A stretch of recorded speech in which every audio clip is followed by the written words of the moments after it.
Good evening. We, the unwilling, led by the unknowing, are doing the impossible for the ungrateful. We have done so much for so long with so little. We are now qualified to do anything with nothing. I'm ordering you as a condition of your bond not to participate in this kind of behavior again. You not to drive at all. Do you understand? You will be signing an affidavit with me today promising you're not going to drive. If I find that you do, I can have a contempt hearing. You can be facing an additional 6 months of jail and a $500 fine every time you get into a car and drive. I don't care what your excuse is. Do you understand? I would think that it's elementary that you're not to have alcohol in the car while you are driving. If I find that you pick up a new case, you become a danger to my city, you consume alcohol or you drive, I will revoke your bond, put you in jail, no more PR bonds for you. Do you understand? Your Honor, for my client. My client is 19 years old, Your Honor. I've known him for a long time. I know his family, and he works at the refineries right now. It would be onerous on him to not be able to drive, and Your Honor, my client would be requesting if maybe there was some alternative, potentially a machine in the car to make sure that he's... You know, I mean, he's 19. There's alleged 2 cold beers he's drinking while he's driving. No, I want you to appreciate the absolute privilege it is to drive. It's not a right. You want a right? Take your Dutch patas and you can do that. No. If after a while you can show me that he appreciates it proactively, right? And I get it, then we can talk. But until that point, I don't care what you're doing. I don't care if there's a burning building, you have to save 50 children. You drive. It's really not going to go well for you. Do you understand?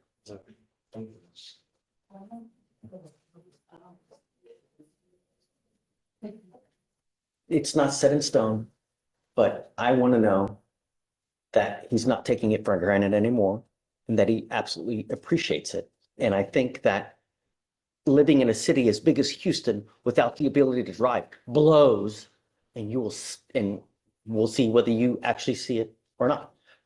Don't drive. I'm absolutely serious. Do you understand? Now, because you have a lawyer, I will waive your appearance. You don't have to waste your time coming to court, but you must stay in touch with Mr. Casanova and he'll tell you when you have to come back to court. If he tells me he can't get a hold of you because you're playing games, you've gone AWOL, pick up a new case, become a danger, I will issue a warrant for arrest. I'm going to put you in jail and that's it. You understand? You're in good hands with Mr. Casanova. He'll treat you well. Just listen to him and he'll take care of you. I'm going to have you come up here, swear test that you're not going to drive. I'll get you to Victoria Sign and Reset. You'll get with, is it Vanessa? What is it? Fatima. Okay, so we have now Fatima with pretrial services. You'll get with her. And then after that, you guys are free to go. Okay. Thanks, Judge. Appreciate you. Thanks.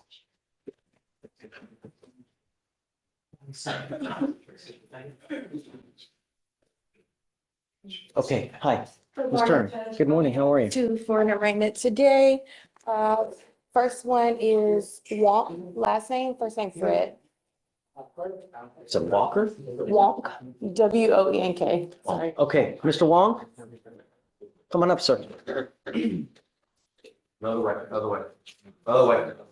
Des, when you come, please go this way. We don't want you walking by the prosecutors, please. All right, go ahead and have a seat on the jury corresponding you. Judge, I'm sorry, what's the last name? Wong, page 23. Good morning, sir. Sir, you're charged with assault of a family member. You're facing up to a year in jail and or a $4,000 fine. We are going to do probable cause. You have the right to remain silent. Anything you say can and will be used against you. You have the right to have an attorney present. If you cannot afford one will be appointed to you, sir. Yes, Judge. The complainant is the defendant's stepson, and on January 25th, 2025, the officers were dispatched to a family disturbance in Harris County, Texas. Upon arrival, the officer met with the defendant, who stated that he and the complainant were in a verbal argument that turned physical. The defendant stated he attempted to forcefully remove the complainant from the bathroom and then got into a fight. The officer met with the complainant, who stated that the defendant and him got into an argument over a key to the shed, and that the defendant went into the bathroom and started striking him in the face with a closed fist, causing pain. The officer observed small lacerations on the complainant's head and face, and the officer spoke with a witness who stated that she observed the defendant on top of the complainant striking at his head. What is the relation? The relation is the complainant is the stepson of the defendant. Stepson. Okay, do you know the age? The age is, one moment, Your Honor. Do we know whether he wants to have contact with Mr. Wong? So we haven't had a chance to reach out, or we tried, but we had no success. And then the age of the complainant is 47. Okay, so Mr. Wallach, I'm going to find that there's probable cause to go forward with your case. There is a protective order that has been issued in this case. I would get to know it. If you do something to violate this protective order, the state can and probably will file additional charges of violation of the protective order, and it's one of the worst cases that you can pick up here. I am ordering you as a condition of your bond not to have any contact with this person. I want to know what their wishes are if they want to have contact with you, and we just don't know whether they want to or not. So until we know, you're not to have contact with this person and not to be in possession of weapons. Do you understand? If you violate these conditions, if you pick up a new case, then I'm going to issue a warrant for your arrest, put you in jail. No more PR bonds for you. Do you understand? Yes, sir. Good job on having a lawyer. Because you have a lawyer, I will waive your appearance. You don't have to waste your time coming to court, but you must stay in touch with her and she'll tell you when you have to come back to court. For now, I'm going to have you just sign a receipt of victory. We'll have you take a seat in the jury box. We'll get your bond conditions. We'll have you sign it. And after that, you'll be free to go. Okay? Judge, does that protective order just cover the complaining witness and not the witness? Because I think. It covers, let me see. Sure. It covers the South Champagne Circle in Tomball, Oh, just the address. that Okay. address. Okay. Do you live at that address? Yes, sir. Mortgage on home. So get with them, because I don't know how that's going to work out, because they've not been able to rip, and I don't know if the other person has a right to be there as well. They cohabitate, they share it. It's going to be a problem. So we'll have you guys work out the kinks and then just let me know. Okay. Okay. Wait, hold on. We'll have you sign a reset I first. have one more, so. It's okay. Right this way. Okay, Mr. Ready? Who's your next? Hernandez, Jose. The translator, right? No. Jose Hernandez, come up.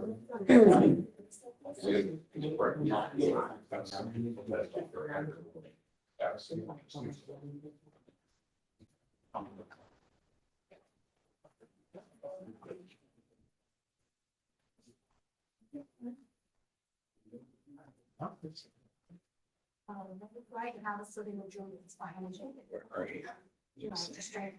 You don't see it. Judge, you said Hernandez? Yeah, It's Mija Hernandez, Mija Hernandez. with an N? Meija. Mejia? Mejia. Oh, page 15. And Mejia. Who's in the I think we're back. Not here.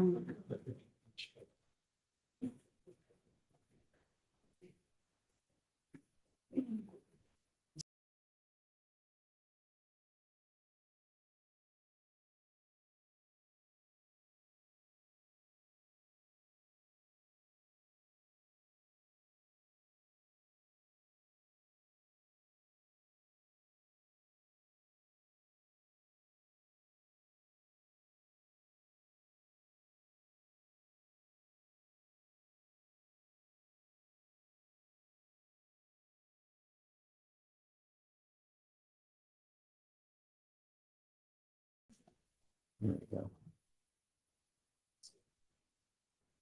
Okay, you are Jose Ernesto Mejia Hernandez. Sir. Sir, you're charged with driving while intoxicated. You're facing up to 6 months in jail and or a $2,000 fine.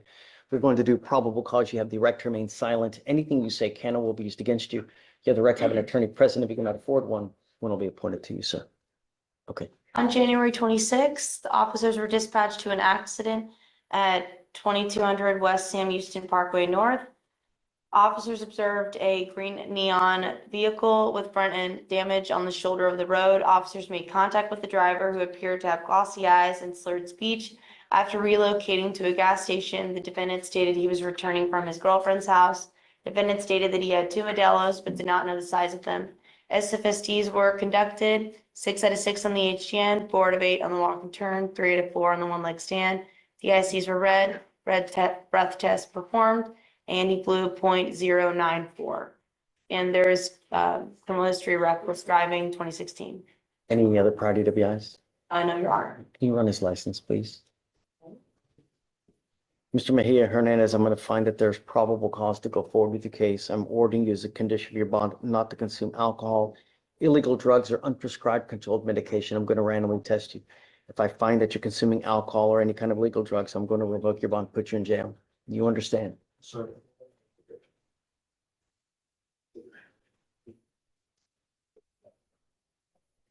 And he does have some, bit of a driving record as well. Does he have a valid one? No.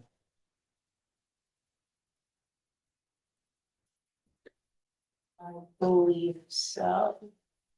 No, where's? It's eligible, Your Honor. You are not allowed to drive unless you also have car insurance as well. Do you understand? You need a Texas driver license and liability insurance in your name. If you don't, then you're not allowed to drive. That is a bond condition of yours as well. Do you understand? Sorry. Now you have a lawyer. I will waive your appearance, but you must stay in touch with her. She'll tell you when you have to come back to court. For now, I'll have you sign a receipt of Victoria. We'll have you get with Fatima for your bond conditions, and after that, you guys are free to go. All right? Okay, please. Thanks, guys. Mr. Petunia, you ready? I am. I'm here on Mr. Joel Rodriguez. Okay. Page 19. Mr. Rodriguez, come up.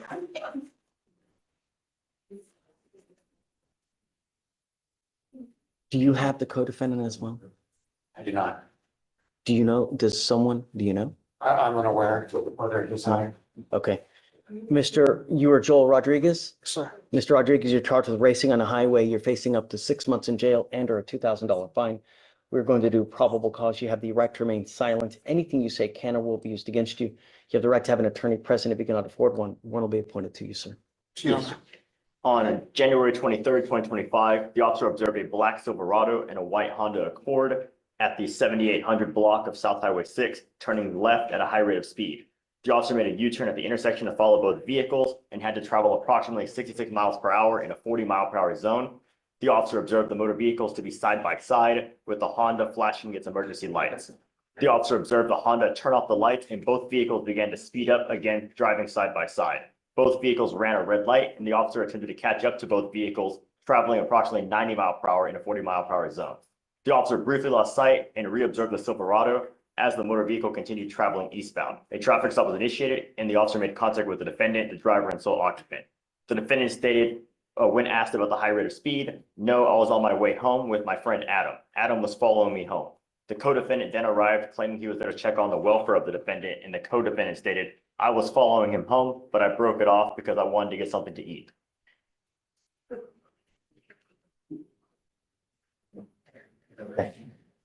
Sir, I'm going to find that there's probable cause to go forward with the case. I'm ordering you as a condition of your bond not to participate in these types of activities again.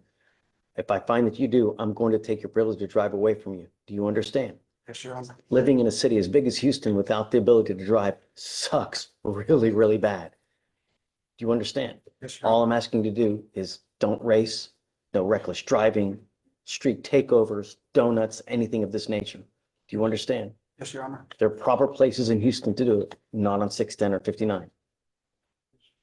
Can you file those conditions, please?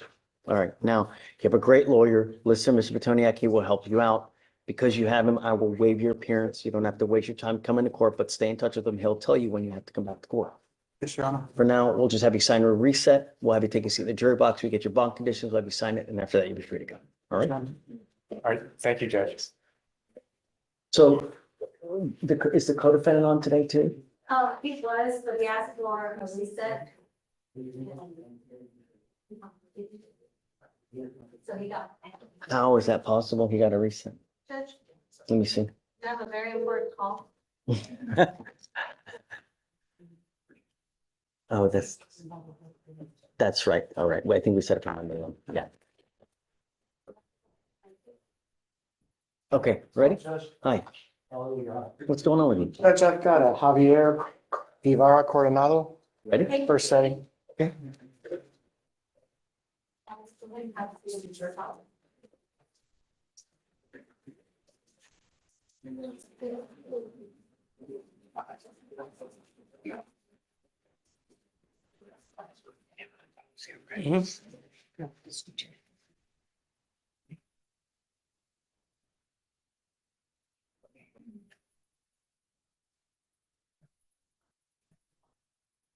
You are Javier Coronado Guevara. Guevara. Sir, you were charged with driving while intoxicated. You are facing up to 6 months in jail and or a $2,000 fine. We are going to do probable cause. You have the right to remain silent. Anything you say can and will be used against you. You have the right to have an attorney present if you cannot afford one. One will be appointed to you, sir. Okay. Alex. Yes, Judge. On January 25th, 2025, at approximately 4:44 PM, the officer was conducting a city ordinance enforcement at Metro Mart convenience store. The officer observed a vehicle reverse into his patrol vehicle in the back left quarter panel. Minor damage was observed, and the officer made contact with the defendant, the driver of the vehicle. Another officer arrived on scene and observed the defendant to have glossy eyes. Standard field sobriety tests were conducted, HGN 6 out of 6, walk and turn 2 out of 8, and one leg stand 2 out of 4. The DIC was read and the defendant consented to breath. The results were 0.112 and 0.112. Any prior DWIs? No, Your Honor. License? No license, Your Honor. Mr. Guevara, I'm going to find that there's probable cause to go forward with your case. I'm ordering you as a condition of your bond not to drive. If you do not have a Texas driver license and liability insurance, you are ordered not to drive. I don't know what your immigration status is, but if you were not in this country with permission and you go to jail for any kind of extended period of time, immigration will put a detainer on you and you will be stuck like Chuck in custody until this case is over with, and then you will be shipped off to immigration. I'm putting bond conditions on you now. If you violate these conditions, I'm going to put you in jail. And if you're unlucky enough, you're going to be there for an extremely long time. Do you understand? You are not to consume alcohol, illegal drugs. You will be randomly tested. If you fail to go test, I will issue a warrant for your arrest. If I find that you're driving in violation of these conditions, likewise, you will go to jail. Now, you have a lawyer. It is your responsibility to stay in touch with counsel. He will tell you when you have to come back to court. If he tells you that he can't get a hold of you because you're not responding to phone calls, text messages, likewise, I will issue a warrant for your arrest.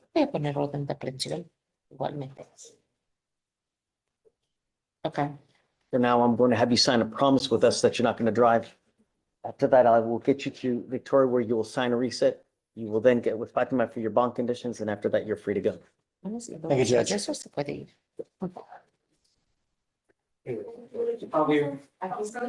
Page 18. Okay? Rodriguez, Jesse, come on up. Hi. Good morning. Hey, good morning. Happy Friday. How are you? You know, we made it. It's Friday. It's been a week. Good morning, Mr. Rodriguez. So you're charged with driving while intoxicated. You're facing up to 6 months in jail and or a $2,000 fine. You're going to do probable cause. You have the right to remain silent. Anything you say can or will be used against you. You have the right to have an attorney present. If you cannot afford one, one will be appointed to you, sir. Yes, Judge. Unwaived probable cause.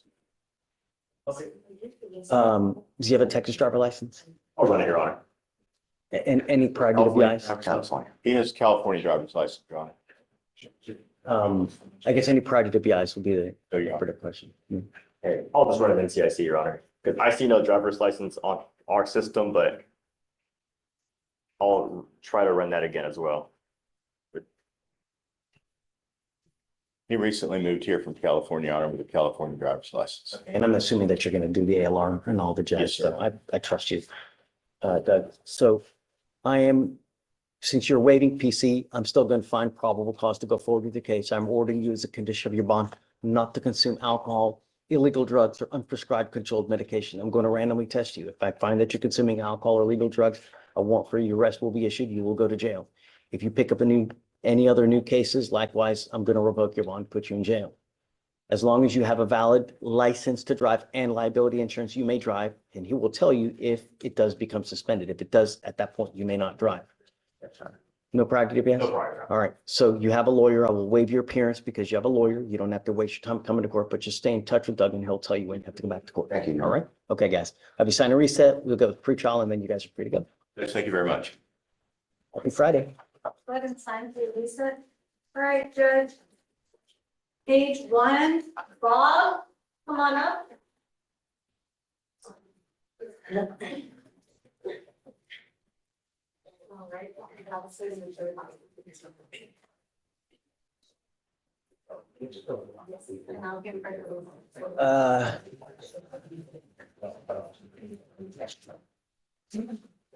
You are Corey Bob. Sir. Mr. Bob, you're charged with driving while intoxicated, second offense. You're facing up to a year in jail and or a $4,000 fine. We are going to do probable cause. You have the right to remain silent. Anything you say can and will be used against you. You have the right to have an attorney present. If you cannot afford one, one will be appointed to you. Yes, Judge.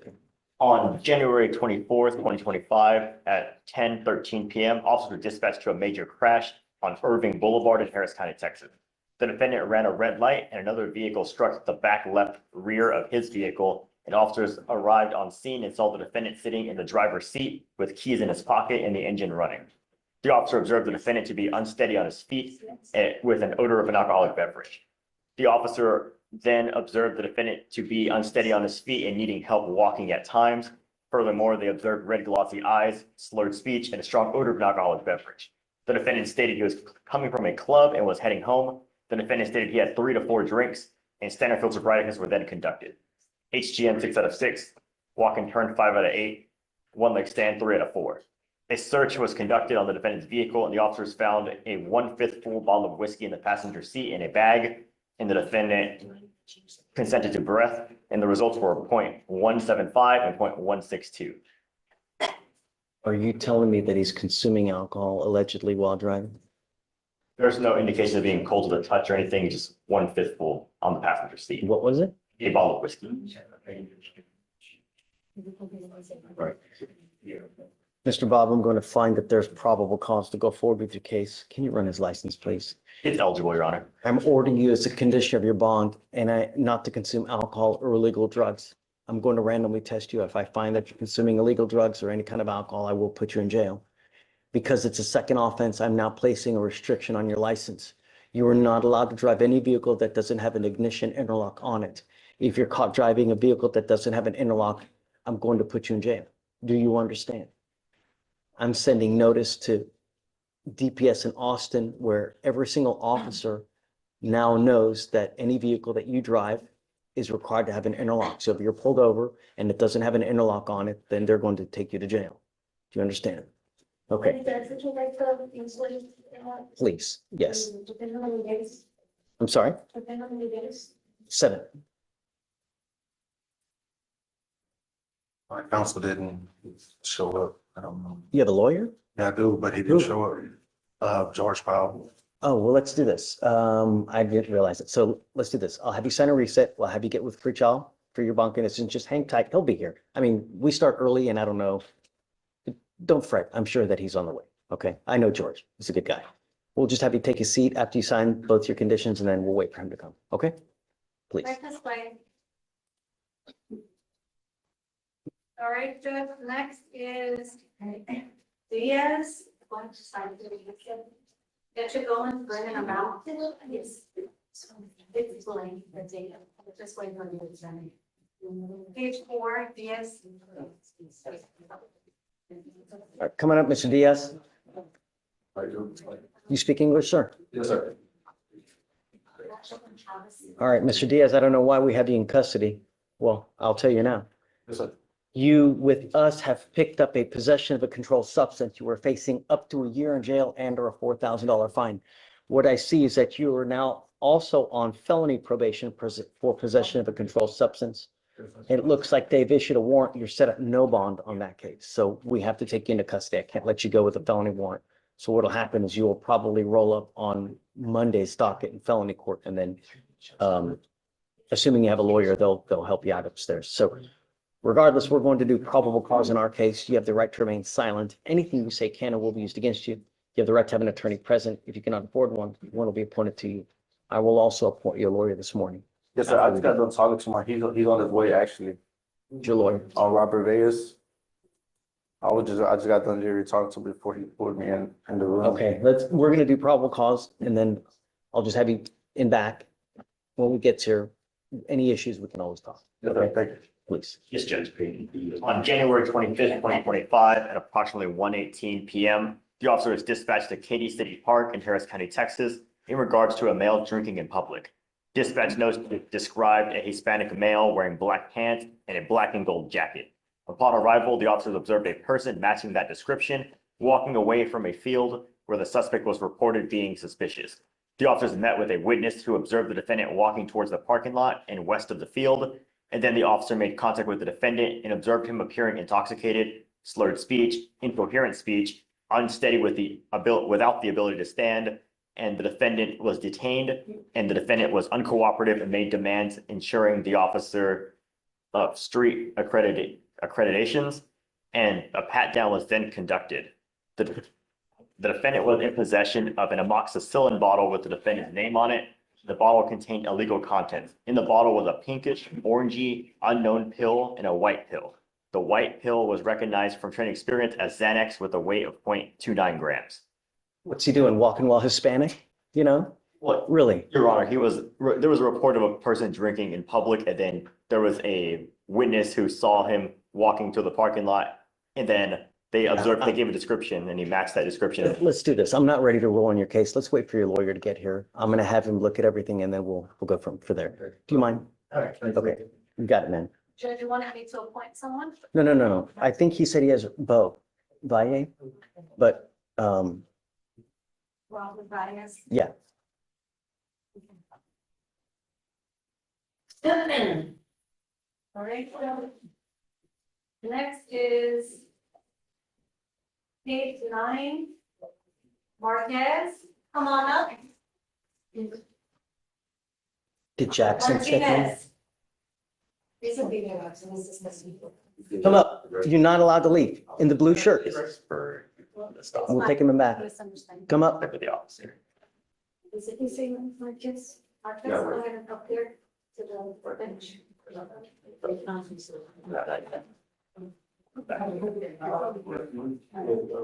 You are Catherine Marquez. Ms. Marquez, you're charged with prostitution. You're facing up to 6 months in jail and or a $2,000 fine. We're going to do probable cause. You have the right to remain silent. Anything you say can or will be used against you. You have the right to have an attorney present. If you cannot afford one, one will be appointed to you, ma'am. Yes, Judge.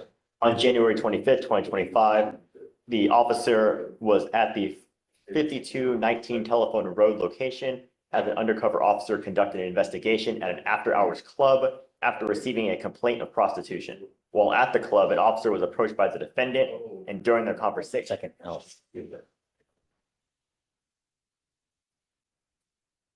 Okay. Yes, Judge. So an undercover officer was conducting an investigation in an after-hours club after receiving a complaint of prostitution, and while at the club, the officer was approached by the defendant, who during their conversation admitted she was an employee of the club and agreed to perform deviant sexual intercourse and straight sexual intercourse for a fee of $400. And I'm going to find the probable cause to go forward with the case. Can I appoint your lawyer today? Would you like a lawyer? Yes. Can I? Oh, okay, let me do this. Who can I get? I don't want you to say anything. I'm going to give you a lawyer, explain your side to the lawyer, and we'll go from there. Okay. For now, I'm going to have you go to Victoria, sign a reset. We'll just have you take a seat in the jury box. I am making it a condition of your bond that you're not to participate in this type of behavior anymore. If I find that you pick up a new case like this or it continues, I'm going to revoke your bond. I'm going to put you in jail. You understand? Okay, please. Can you file that, please? Yes, Judge.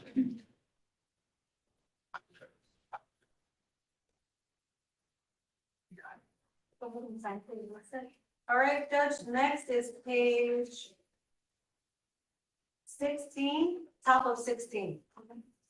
All right. What about top of page 9? It happens starting, I'm sure.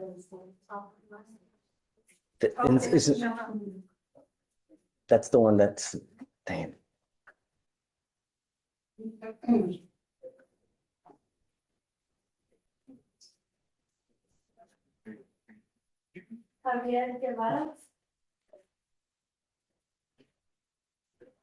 Did you say top, who's the next? Top of page 16. 16. Go for it. Nwanko.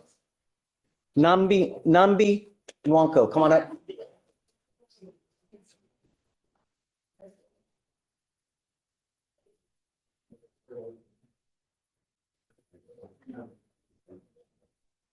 Good morning, sir. Sir, you're charged with assault of a family member. You're facing up to a year in jail and or $4,000 fine. We're going to do probable cause. You have the right to remain silent. Anything you say can or will be used against you. You have the right to have an attorney present if you cannot afford one. One will be appointed to you, sir. Yes, sir. The complainant and the defendant are roommates. On January 25th, 2025, the officers were dispatched to a disturbance call. Upon arrival, the officer met with the complainant, who stated that she and the defendants are roommates and that the defendant was crouching down with his phone when she touched his phone to indicate for him to move. The defendant then struck her in the face with a closed fist, causing pain and a small cut to her lip. The officer then observed a small cut to the complainant's lip. Sir, I'm going to find that there's probable cause to go forward with your case.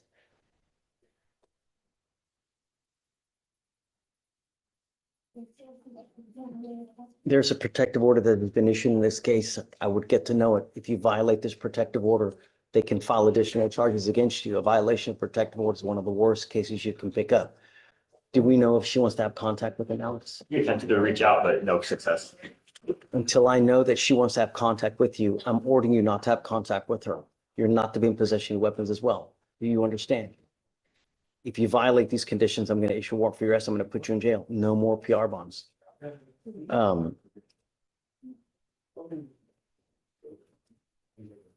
Would you like a lawyer, sir? I need you to fill out an application for me. I'll have you talk to someone today. I'm going to have bond conditions created for you to sign. Do not leave until you sign the bond conditions. Otherwise, I'm going to issue a warrant for arrest. We'll provide you a lawyer today. All right?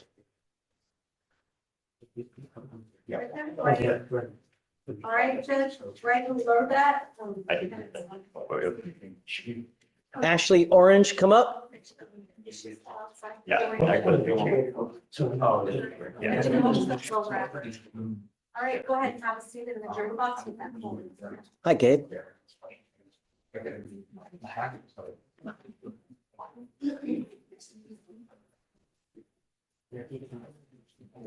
See?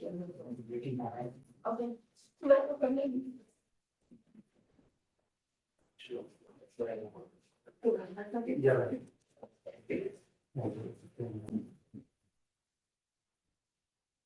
Good morning, Miss Orange. Ma'am, you're charged with driving while your license is suspended.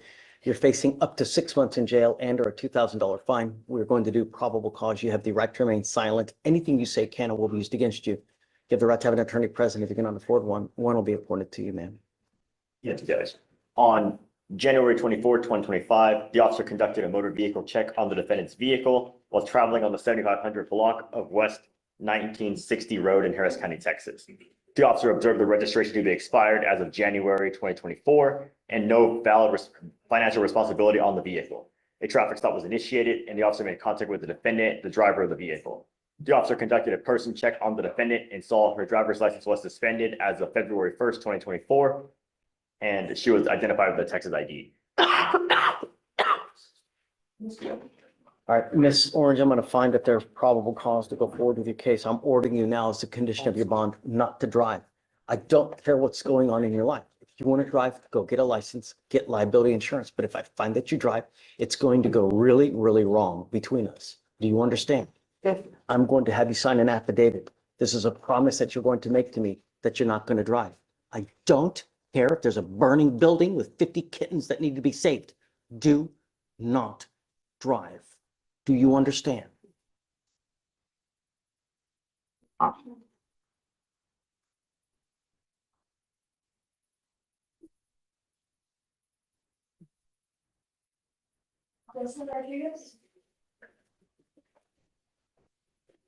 Deputy, do you mind getting this, sir, please? I'm giving you now the number to the driver's license division to DPS. This is the number that you need to call to figure out what you need to do to get your license back. When you call them, call at 7 in the morning. Do not call at 8:01. Do not call at 9:50, 1:03. You'll never get through because the lines are so jam-packed. You need to call the minute the phone lines open up, which is at 7 in the morning. They can tell you what you need to do to get your license back. If you get it back and you show me that you also have insurance, I will take this restriction off of you. Trust me, do not drive. Do you understand? Yes.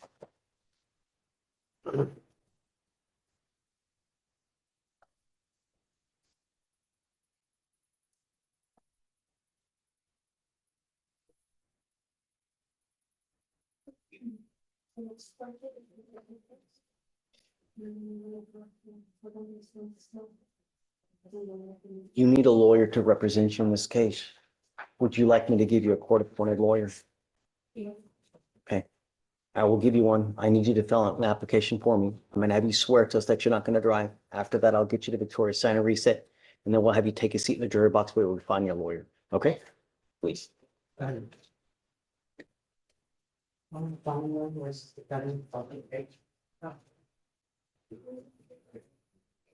All right, Judge, next is case 17, Patterson. Hey, guys, can you take him back so he can go to the restroom, please?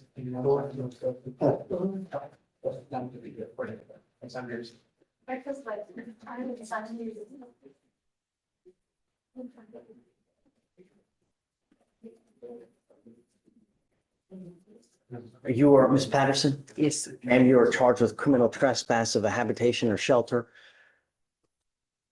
As such, it's kicked up to a Class A misdemeanor. You are facing up to a year in jail and or a $4,000 fine. We are going to do probable cause. You have the right to remain silent. Anything you say can or will be used against you. You have the right to have an attorney present. If you cannot afford one, one will be appointed to you, ma'am. Yes, Judge. On January 24th, 2025, the officer was dispatched to an apartment regarding a family disturbance. The officer made contact with the complainant, and the complainant was in a former dating relationship with the defendant and stated the defendant had been banging on the door of her apartment since January 23rd, 2025. The defendant had not made any threats or said anything besides banging on the front door. The officer observed the defendant moving around the rear seats of the complainant's motor vehicle, and the complainant approached the vehicle and claimed ownership and identified the defendant as the person inside. The complainant stated she recently got the vehicle, had not let the defendant borrow the vehicle or use it in any manner. The complainant also stated she secured all the seats, and the defendant stated the motor vehicle was already unlocked and the officer did not observe any signs of forced entry. So in this case, the trespasses of the vehicle. And that is how the information is pled as well, Your Honor.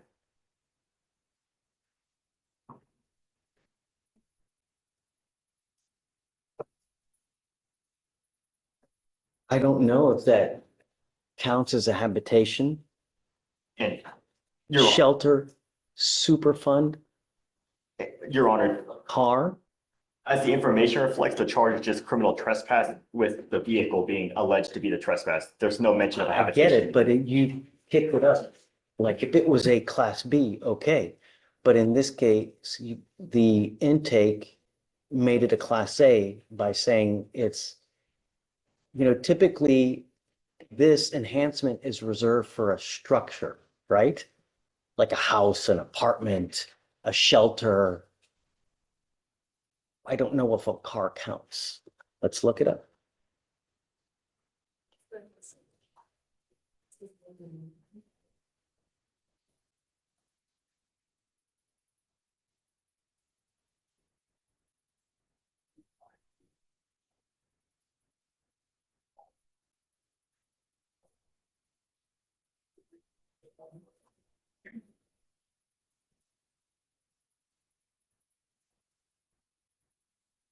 Yep, it includes vehicle.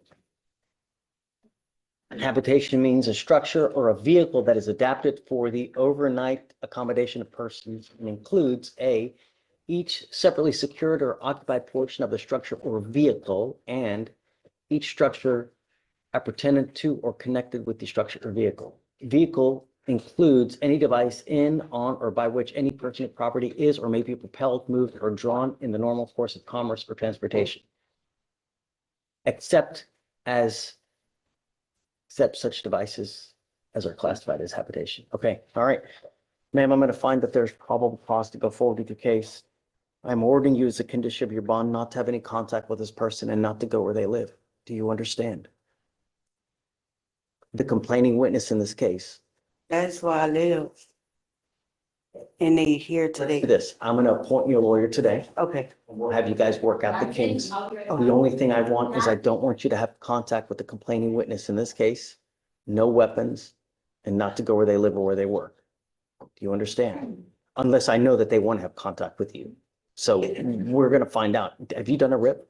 No, Your Honor, we haven't had a chance to. We can reach out now, see. So She's we're going to need here. a little bit of time. She's She's here. here, Your Honor. So let's do this. Let me appoint your lawyer now. Okay. She's back there in the head. Okay. We'll have you guys talk, but for the meantime, I'm gonna have you sign a receipt, Victoria. We'll have you take your seat in the jury box, okay? Please, Judge, did you say so?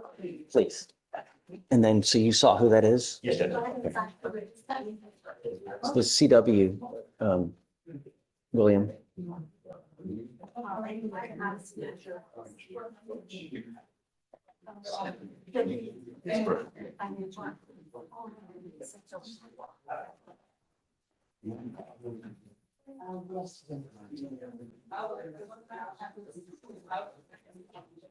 All right, Judge.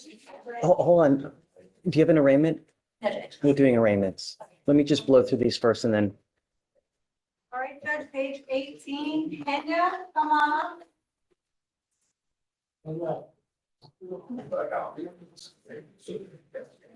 hey, is this a second? And The first one dismissed with PTI.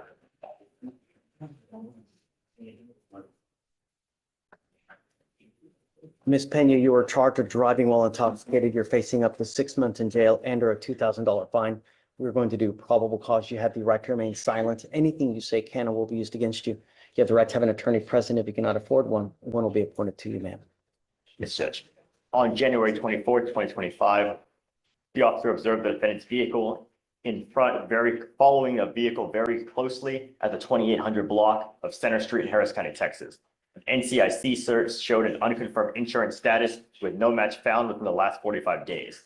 The traffic stop was then conducted and the officer made contact with the defendant, the driver of the vehicle, and the officer observed red bloodshot eyes, strong odor of an alcoholic beverage, and the defendant stated she got off work, smoked marijuana, and went to a local bar where she had one beer. Standard field sobriety tests were conducted, HGN 6 out of 6, walk and turn 4 out of 8, one leg stand 3 out of 4. The defendant stated her level of intoxication would rank 4 on a scale of 1 to 10, and the defendant was read the DIC, and she consented to breath. The results were 0.053 and 0.056. The defendant then refused a DRE evaluation, and a consensual blood draw was completed. Okay. So how many other DWIs does she have? It was just one prior in 2022, Your Honor. NCIC? I ran it, Your Honor. This only the one prior. The other PCS that was right afterwards, right? Oh, so they were both, okay. They were both dismissed, Your Honor. All right, ma'am, I'm going to find that there's probable cause to go forward with your case. Oh, have you run her license? It's eligible, Your Honor. I'm ordering you as a condition of your bond not to consume alcohol, illegal drugs, or unprescribed controlled medication. I'm going to randomly test you. If I find that you're consuming anything, I'm going to revoke your bond, put you in jail. Do you understand? Do you need a lawyer today, ma'am? Okay, I'll have you fill out an application. I'll take a look at it and see whether you qualify, and I'll appoint your lawyer today. If you don't have a license, don't drive. If you don't have insurance, don't drive. Above all else, don't consume alcohol or illegal drugs. You understand? Okay, please. Judge, when you get the chance, can you send that transfer order to court too? All right, Judge, I have 2 Spanish arraignments. Go ahead and send it to you. The first one is page 8, Hernandez, Octaviano.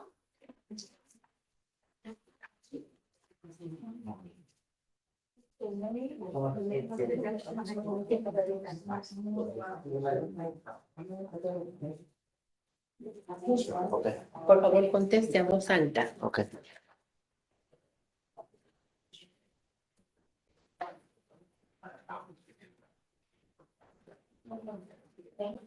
You are Octaviano Hernandez. Hernandez. Octaviano Hernandez. Octaviano Hernandez. You're charged with driving while intoxicated. You are facing up to 6 months in jail and or a $2,000 fine.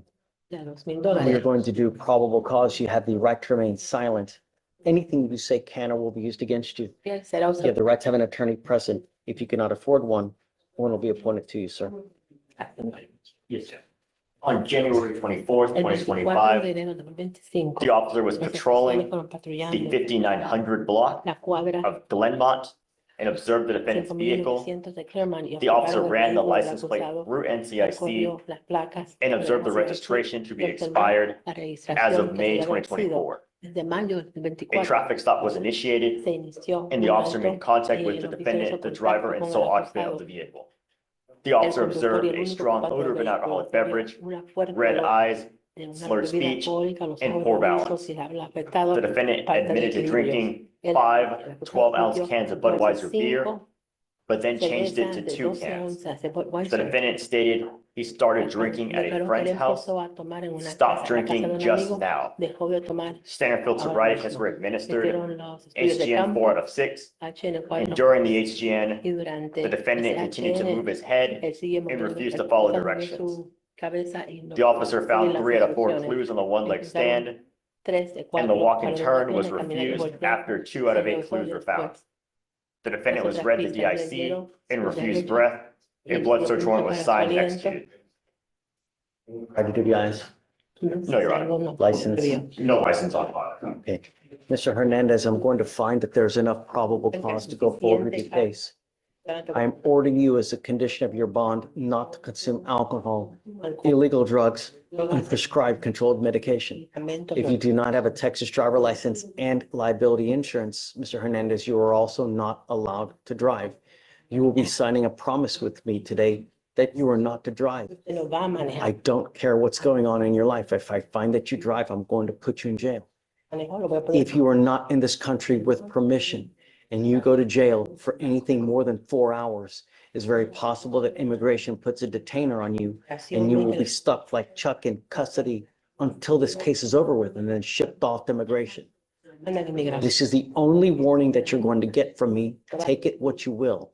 Every single day, I see dozens of persons in the jail with an immigration detainer. Do not make this mistake. Do you have a lawyer today? No. Did you want to apply for an appointed lawyer?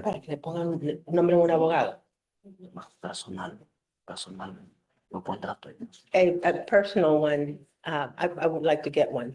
Gonna go hire a lawyer? ¿Te va a contratar un abogado? Tiene que contestar a vos. ¿Qué quieres hacer? ¿Tú puedes contratar a un abogado o puedes aplicar por uno? I'd like to hire one. I want to hire one. Okay, we will give you time. Le damos I'm tiempo. gonna have you come up here, swear to us that you're not going to drive.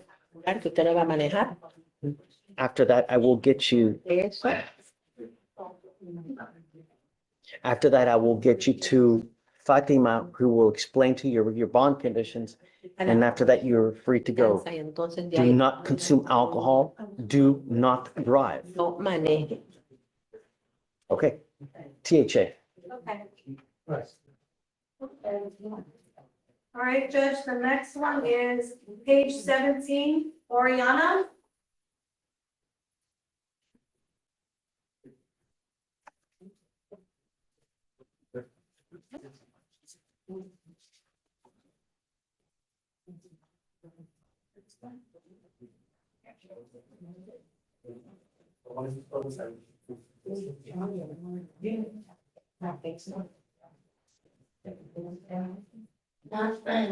Aquí, señor, yo soy su intérprete. Por favor, Good morning, conteste. Mr. Orellana. Buenos días. Good morning. So you're charged with driving while intoxicated. You're facing up to 6 months in jail and or a $2,000 fine. We're going to do probable cause. You have the right to remain silent. Anything you say can or will be used against you. You have the right to have an attorney present. If you cannot afford one will be appointed to you, sir. Algún abogado, Yeah, uno- good.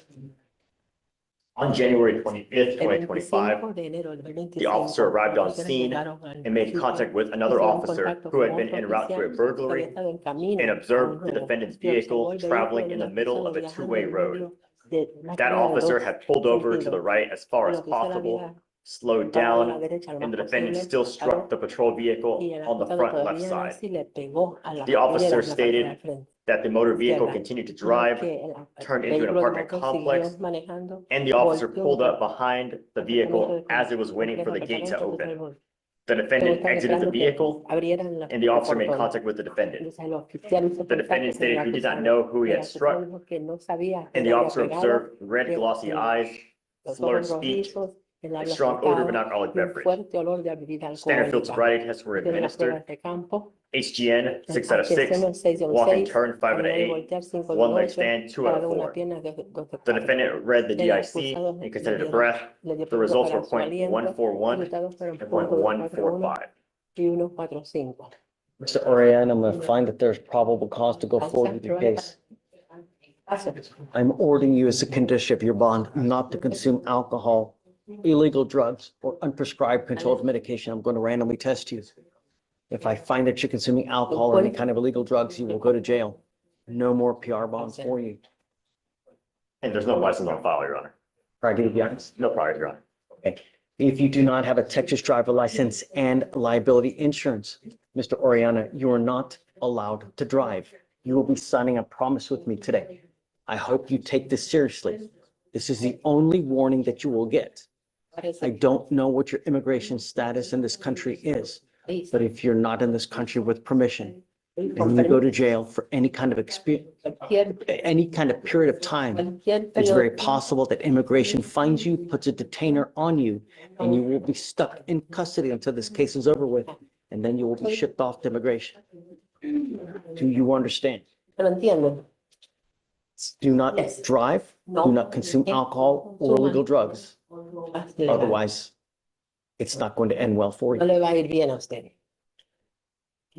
Thank you.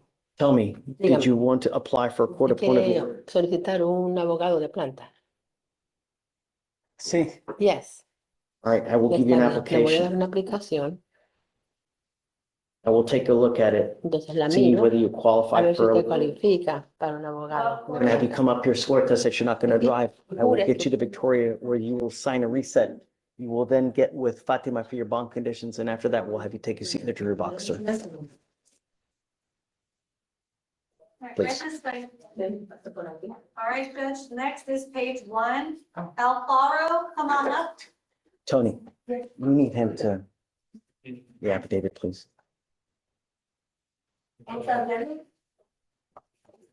Hey, did you guys file the conditions on Rodriguez so that we can get Nathaniel out?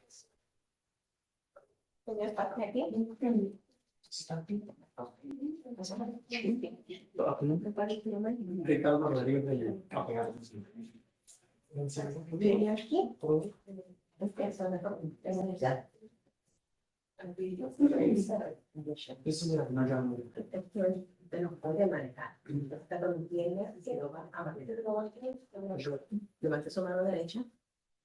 You solemnly swear to affirm that you will not operate in motor vehicle and no drugs, safe drug, no drug.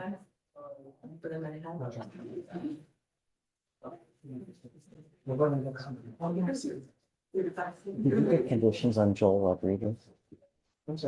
Joel Rodriguez? We had use of bond commission. We had one filed, but it was filed incorrectly and they refiled it for the reckless driving. Do you have it? I have it in your queue right now, or I'm trying to get it.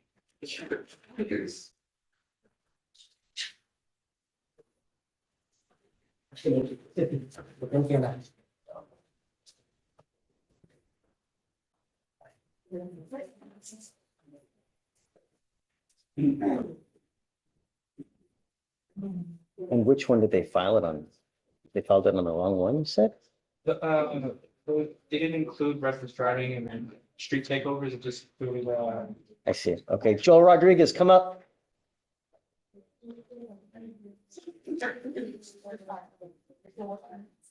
Okay, we'll have you sign the conditions and then after that, you're free to go.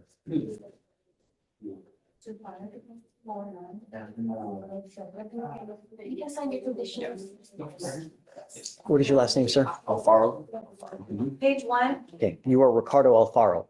Mr. Alfaro, you are charged with harassing communication. You are facing up to 6 months in jail and or a $2,000 fine. We're going to do probable cause. You have the right to remain silent. Anything you say can or will be used against you. You have the right to have an attorney present. If you cannot afford one, one will be appointed to you, sir. Yes, Judge. On August 26, 2022, the officer was dispatched to a harassment call and met with the complainant, who explained she had broken up with the defendant on August 20th after dating 2.5 years. The defendant came to the complainant's parents' home early in the morning of August 21st and began knocking on the door and refused to leave. The defendant got into an altercation with the complainant's brother, and the complainant then went to work where she received phone calls and text messages. The complainant responded in text asking for the defendant to stop contacting her.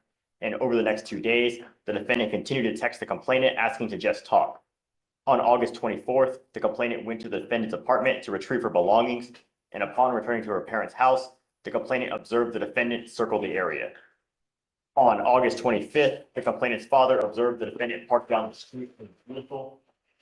5 p.m. that day, the complainant's friend observed the defendant had been driving past the complainant's apartment, and the complainant observed the defendant driving around her parents' neighborhood and parked outside for a while before leaving. The defendant then attempted to contact the complainant by phone and text messages, as well as driving to the complainant's place of work and contacted the complainant's work asking to speak with the complainant. The complainant stated she has received 50 calls and approximately 100 text messages, as well as 15 to 20 calls from some unknown number.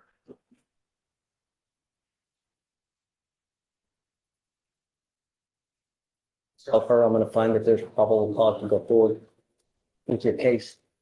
I'm ordering you as a condition of your bond not to have any contact with the complaining witness in this case. Do you understand? I don't care what you're doing. I don't care where you're going. I don't care what color you are. If I find that you try to have any kind of contact, I'm gonna put you in jail. Do you understand? How old are you, sir? 25. Did you want to apply for an appointed lawyer, sir? Okay. Can you file the conditions, no contact and no weapons, please? I'm gonna give you an application now. I'm gonna have you sign a reset with Victoria, then we'll have you take a seat in the jury box. I'm gonna find your lawyer. Do not leave until you sign our bond conditions. Do you understand? Okay, please. Go ahead and sign for your reset. All right, Judge, next is page 21, Sims. Hey, Your Honor, briefly for Patterson, the complainant told Will that she will not talk to him until there's an attorney for Ms. Patterson. So we can't complete the RIP until there's an attorney. Okay. Did you get a lawyer for Ms. Patterson?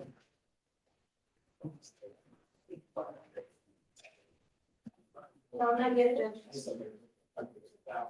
Don't worry, we'll work it out. This is 21, Sims is the last name. Colby Sims, come up. Right. Oh. Good morning, Mr. Sims. Sir, you're charged with reckless driving. You're facing up to 30 days in jail and or a $500 fine. We're going to do probable cause. You have the right to remain silent. Anything you say can or will be used against you. You have the right to have an attorney present. If you cannot afford one, one will be appointed to you, sir. Yes, Judge. On January 24th, 2025, the officer responded to a minor accident at the 8700 block of Fairbanks North in Houston, Texas, Harris County, Texas. The officer made contact with the complainant, who stated he was driving his vehicle, was at an intersection, and the defendant was blowing his horn at him to turn, and the complainant could not make a right turn due to the truck being in front of him. The complainant stated once he did turn right on the Fairbanks, he began to drive north in the first lane of traffic, and the defendant drove in the second lane. The defendant began to weave in and out of the lane in an attempt to make the complainant collide with the defendant's vehicle. The complainant stated the defendant made an unsafe lane change, causing him to rear-end the defendant. The defendant began to drive north on Fairbanks Road, brake checked the complainant again, causing him to collide with the defendant's vehicle. The complainant stopped his vehicle, exited, and the defendant did the same, and both began to verbally argue. The defendant accused the complainant of rear-ending his vehicle, and the officer made contact with the defendant, who stated he was driving north when the complainant collided with his vehicle. The defendant stated he noticed the complainant's odd behavior in the rearview mirror when he was struck the second time and had to brake due to heavy traffic. The complainant told the officer that traffic was light, and a witness stated he observed the defendant's vehicle continuously weaving in and out of the complainant's lane while brake checking the complainant. You said odd behavior. And that's kind of allegation of alcohol or dope? No, Your Honor. And that was the statement the defendant made to the officer, that he observed the complainant have odd behavior. Oh, I see. Yes, Your Honor. Mr. Sims, I'm going to find that there's probable cause to go forward with the case. You were on bond for a very serious felony case of evading a motor vehicle, and now you've picked up a reckless driving. I'm taking away your privilege to drive. You are not allowed to drive. Do you understand? Yes, sir. I don't give a rat's behind what is going on in this life. If I find that you drive, because I'm going to have you sign an affidavit with me today, I can have a contempt hearing. You can be facing an additional 6 months in jail and a $500 fine every time you drive. It's an offense in and of itself. Do you understand? Yes, sir. I'm also ordering you as a condition of your bond not to consume alcohol or illegal drugs. I'm going to randomly test you. If I find that you consume alcohol and kind of illegal drugs, likewise, I will revoke your bond, put you in jail.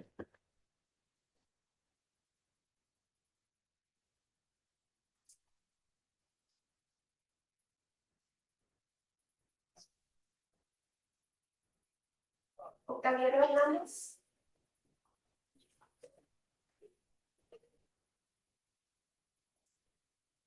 How old, sir? Hi, I'm turning 19 next month. I will appoint you a lawyer today. I'm telling you now, if I find that you drive and I don't know what the reason is, it's really not going to go well for you. Do you understand? Yes, sir. Do you mind reaching out to the max, appointing a lawyer, please? I'm gonna have you come up here, swear to us that you're not gonna drive. I'm gonna get you to Victoria, sign a reset, then you'll get with Fatima for your bond conditions, and then I'll have you take a seat while we find you a lawyer.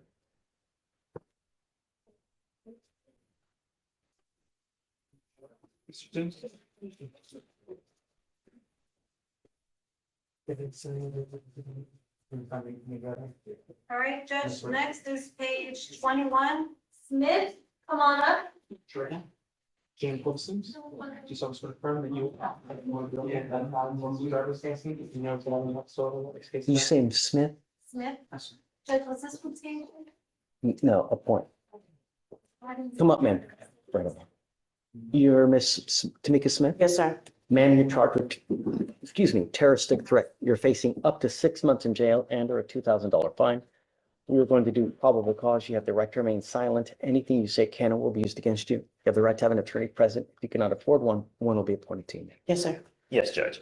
On January 24, 2025, the officer was dispatched to a disturbance with a weapon call at an apartment complex in Harris County, Texas. The call slip advised a black female in a red wig possibly had a firearm. The officer observed the defendant matching the description, and the officer made contact with the complainant, who stated she lives in an apartment across from the defendant. The defendant and she had several verbal arguments in the past, and that morning they also had an argument. The defendant began yelling and screaming at the complainant from a parking lot in front of the apartment, and the defendant told the complainant, "I'm going to shoot you, bitch." And the complainant stated the defendant further made threats to shoot the home along with the kids inside after the complainant retreated inside the residence. The complainant was in fear for serious bodily injury or death, and the complainant provided security camera footage where a female voice was heard yelling, "I'll shoot your home and your kids too."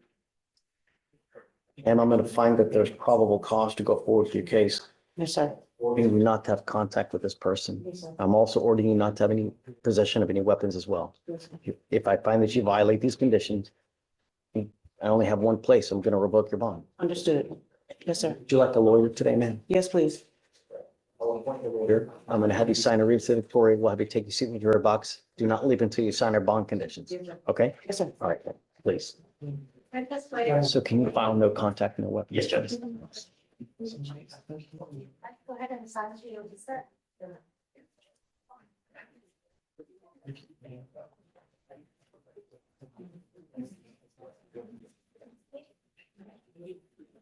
Go ahead and have a signature box. Because we have one more, but counsel hasn't done this. Who is it? Page 13, McCardle. Mr. Dixon. Okay. Okay. Whenever you're ready. I'm ready.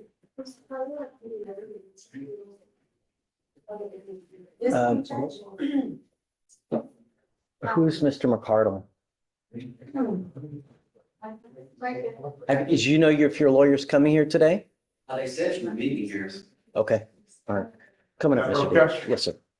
Judge, this is Mr. Christopher Martinez. I was appointed to represent him on his first case for terroristic threat. It looks like he's picked up another case, Judge. Really?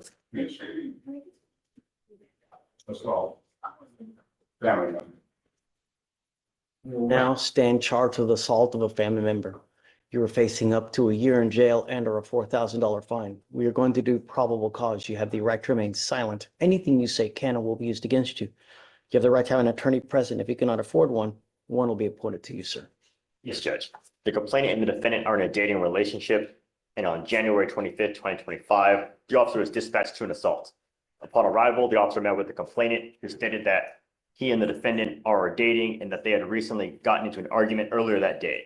The complainant stated that he had thrown some nicotine cartridges on the floor and that the defendant and him got into a physical altercation but separated. The complainant then made food and brought the defendant a plate of food, but the defendant used it to strike the complainant in the face, causing a laceration above his eye. The complainant then stated that he began to fight back.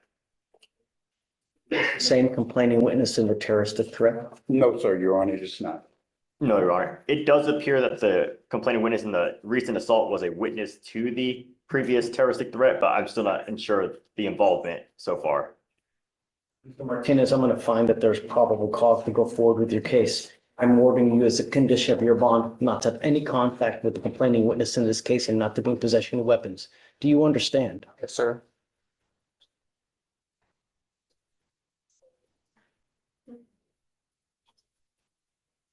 I ask you one thing. I ask you not to pick up any new cases.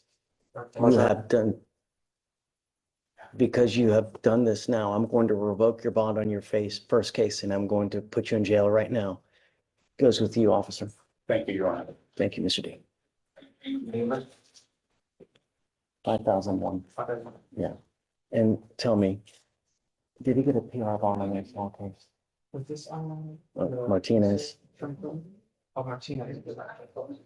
No, he made a surety bond. Okay, so leave that as is. Yeah, I won't touch the new case, but just the old case, 5,001. Ready? Good morning. Okay. Mr. Sanders, bond violation, you asked us to approach on.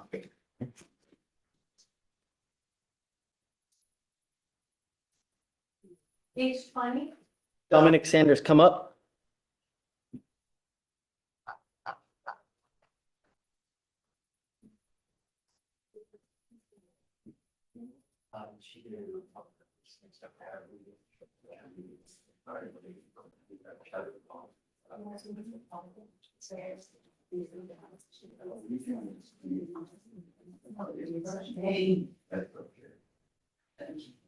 I'm sending you now for a drug test. I want to know what, if anything, is in your system. I ordered you not to use. You're not to use anything. Do you understand? I'm sending you for a drug test. You must come right back. If you fail the test, if you fail to come back, I'm going to issue a warrant for your arrest. Do you understand? Okay. Judge, if I may, I can, of course, send him to get tested. I will make note that when he picked up this case, he was doing the drug test 5 days later, and he was going to come out positive for everything that's on that. Cocaine. We'll see. I'm going to send him for a test right now. Yes, We'll see. All right, take a seat for me, sir. You're going to send it, right? Right now. Okay. Yeah. So do you mind sending him for a test, please? And waive the fee. Hi. Thank you, Abel. Morning, Judge. How are you doing? I have two clients I would like to approach regarding bail. Okay. First one is Guerrero Guadalupe. He has a terroristic threat. We're asking that bond be reduced. He does not have any other prior violent history. Why is he still in? Why did he not get a PR bond? There's got to be a reason. Hold on, let's find out. Okay. Let me read to you what the match sheet said, so we're on the same page, because I had no idea. It says, violent threats against his ex-wife, threatened to hit her with a walking cane. Let me bring him out. They didn't even give him a PR bond? No, They gave him no chance. no, this is the only guy has pending. You'll do a PR bond. But I want to talk to him first, Okay, just to admonish him. okay. Who's your second guy? My second client is Ellis, last name Ellis, first name Bakori. His bond is currently set at $20,000 for this case. Last name Ellis. Ellis. Mhm. I didn't know his name.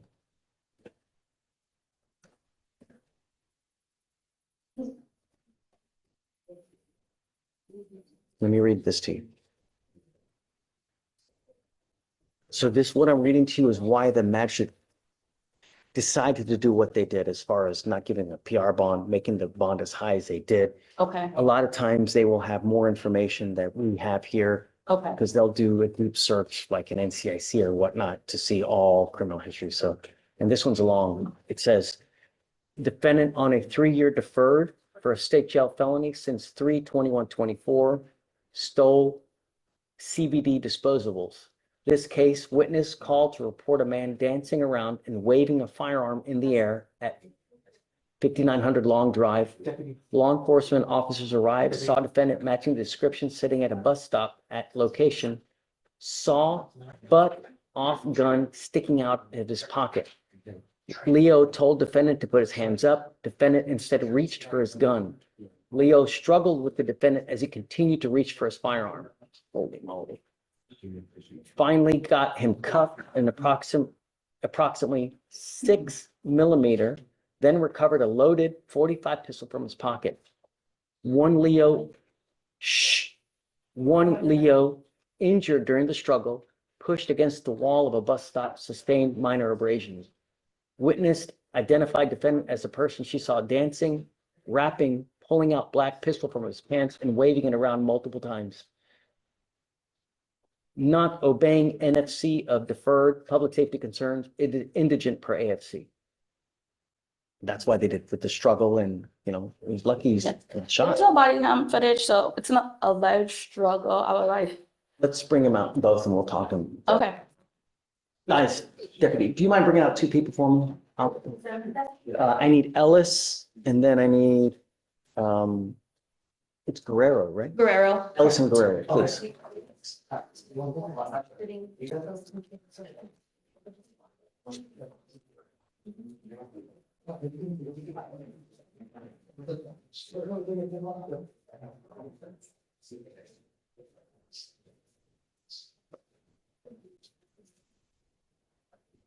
Interesting is to see is that, was he on something? Was he allegedly intoxicated at the time? I wonder. I don't know why. He does have mental health issues, so it may appear that the state that he was in may come off as appearing intoxicated, but he does have mental health issues too. Why his behavior. Do you have the full offense report? Yes, Judge, I'm pulling it up right now. Is there any indication of intoxication at all? Is he using anything? There's no indication. Read it, Your Honor. Do you have a copy of your warrant too? Yes, I did, and I read it. Anything? It doesn't say anything about intoxication or abnormal behavior aside from that.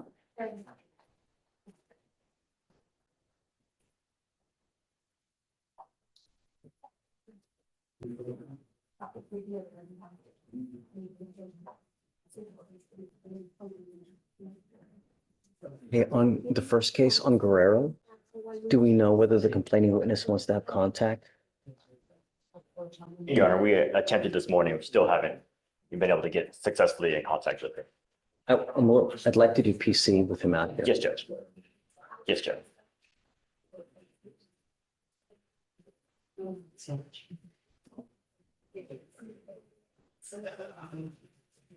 Hey, guys, I have a non-disclosure on a Vincent Rodriguez. Have you seen it? Are you opposed, unopposed? You're unopposed? Okay, okay.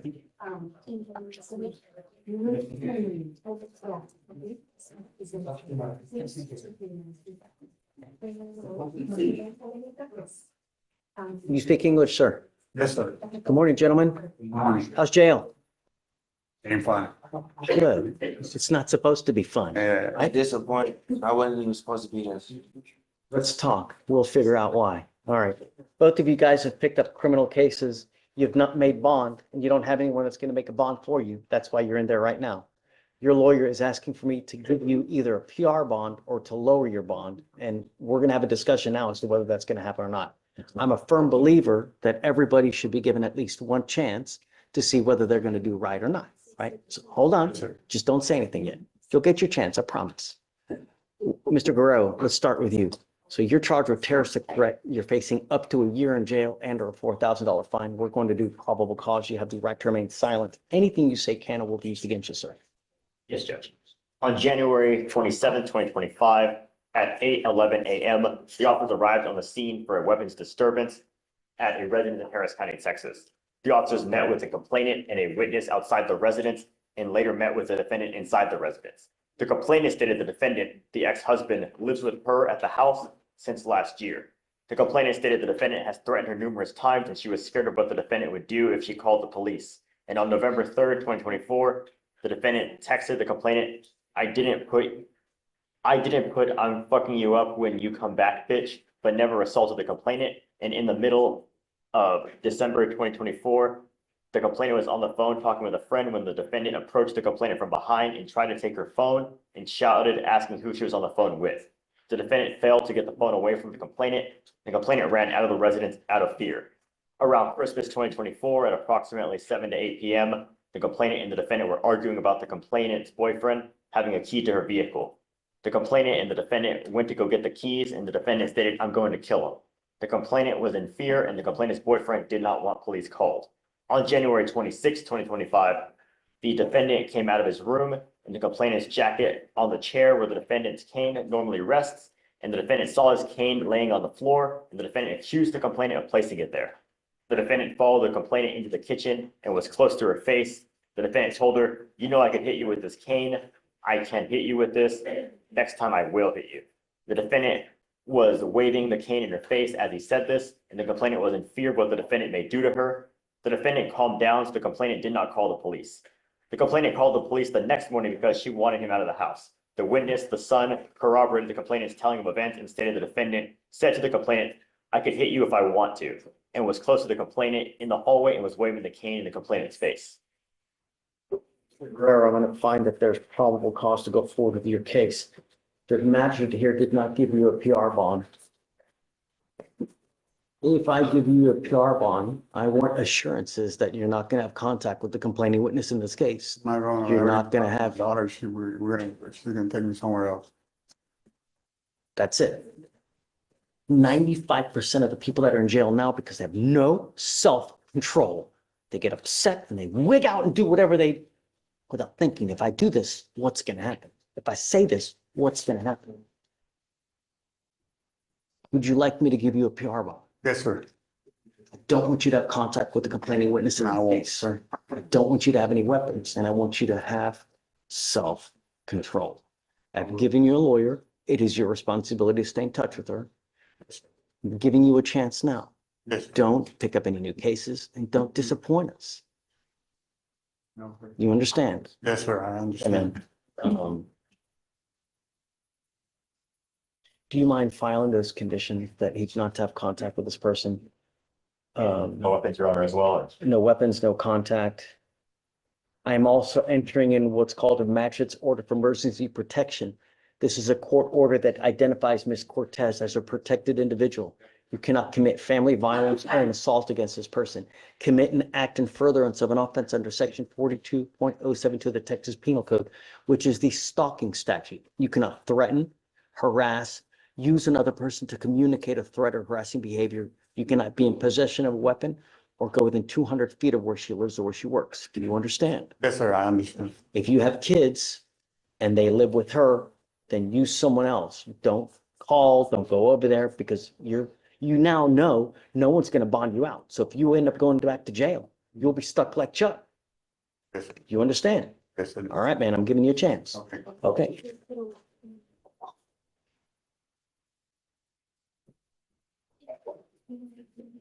So please, if you can still file those conditions, no contact, no weapons. Now, Mr. Ellis, your case is quite a bit more complicated.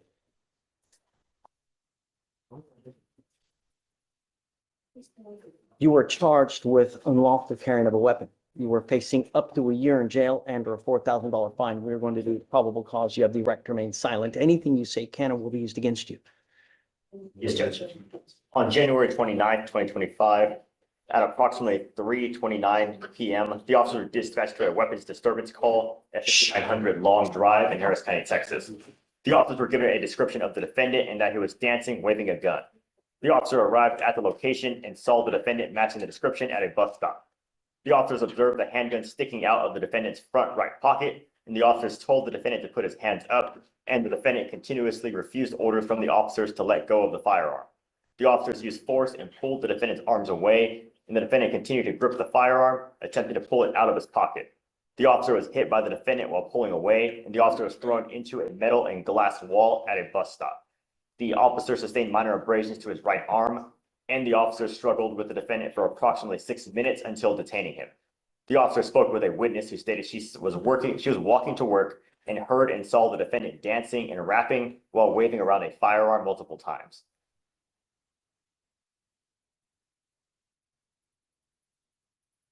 Mr. Ellis, let me read something to you. This is why the magistrate did not give you a PR bond in this case. Defendant on a 3-year deferred for a state jail felony since 3/21/24 allegedly stole CBD disposables. In this case, the witness called to report a man dancing around and waving a firearm in the air at the 5900 Long Drive in Houston, Texas. Law enforcement officers arrived, saw defendant matching the description as sitting at a bus stop, saw butt of gun sticking out of his pocket. Law enforcement officers told defendant to put his hands up. Defendant instead reached for his gun. Do you know how many people die from that very thing right there? Watch the news every single day in America. A young person dies just because of that very thing right there. Law enforcement officers struggled with the defendant as he continued to reach for the firearm, finally got him cuffed after approximately 6 minutes, then recovered a loaded .45 pistol from his pocket. One law enforcement officer injured during the struggle, pushed against the wall of the bus stop, sustained minor abrasions.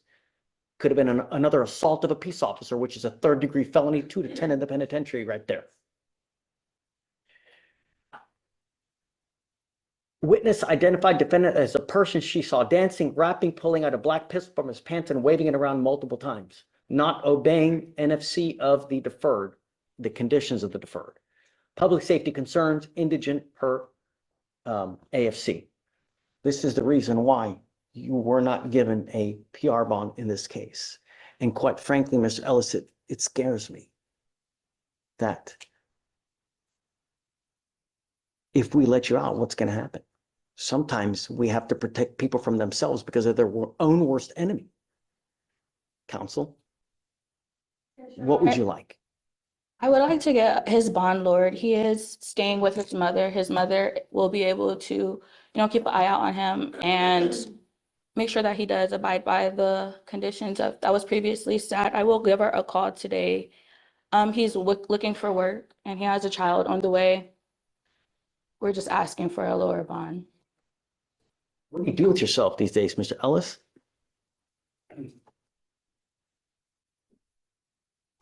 I'm just looking for a job so I could take care of my family because right now I'm with a whole 36-year-old and I'm 20 years old and I'm taking care of her kids, her and myself.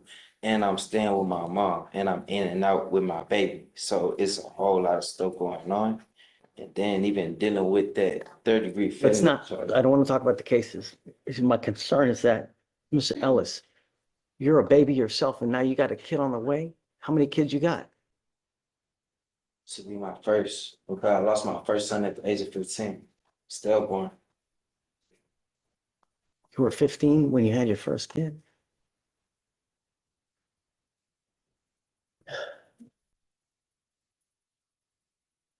I will make contact with his mother, Your Honor, before I leave today. She's present in his life. Yeah.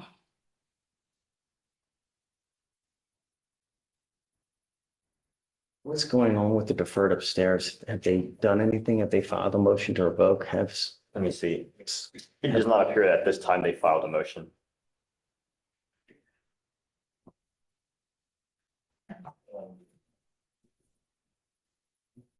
Under 1750, and we request a 5,000 would be. I'm requesting 2,500, Judge. He's out of work and the person that would make bond for him would be his mother. And how long has he been on probation? He's been on probation for a year. Let me see how well he's done.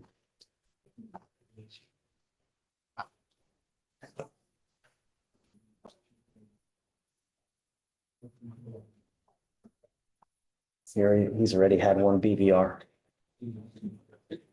You know, when you're on felony probation, You're supposed to live like you have a halo above your head because you're really looking at a lot of time in prison. And the way things are going now, this is not a good way to go. You're going to end up either dead in prison. It's hard enough in this society as a black or brown person. All you're doing is making it more difficult.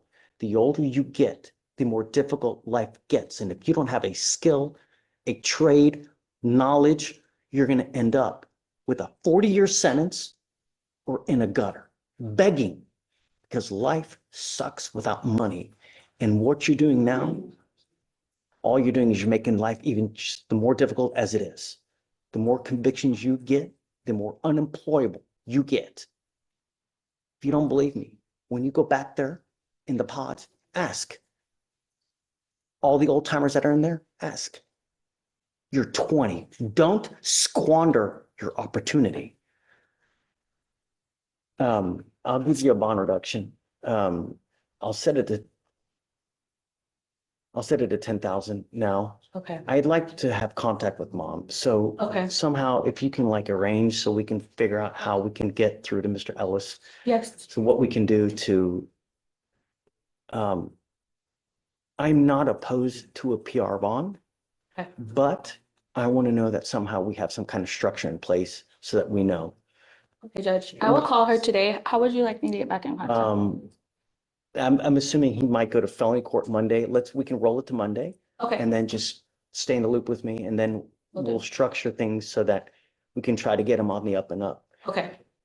Thank you, Judge. I'm not going to let you die here. I'm not going to let you squander this opportunity. I will stay on top of this until we get you going well, because the way that you're going now, it sucks. It's not good. You're not to use any weed. You're not to use any alcohol.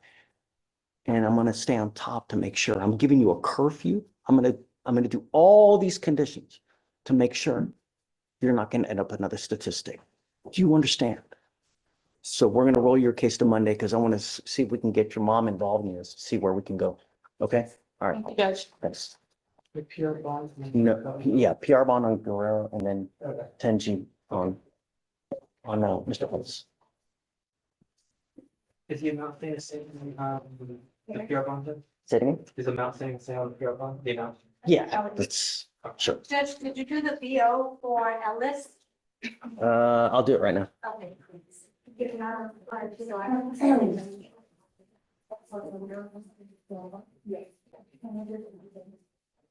Yes.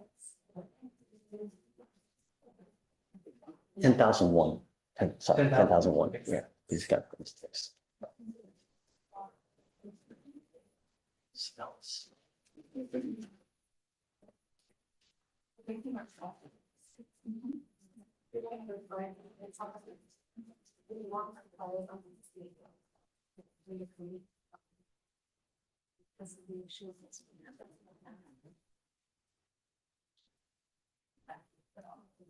And we can always be the one. Okay, as long as y'all have the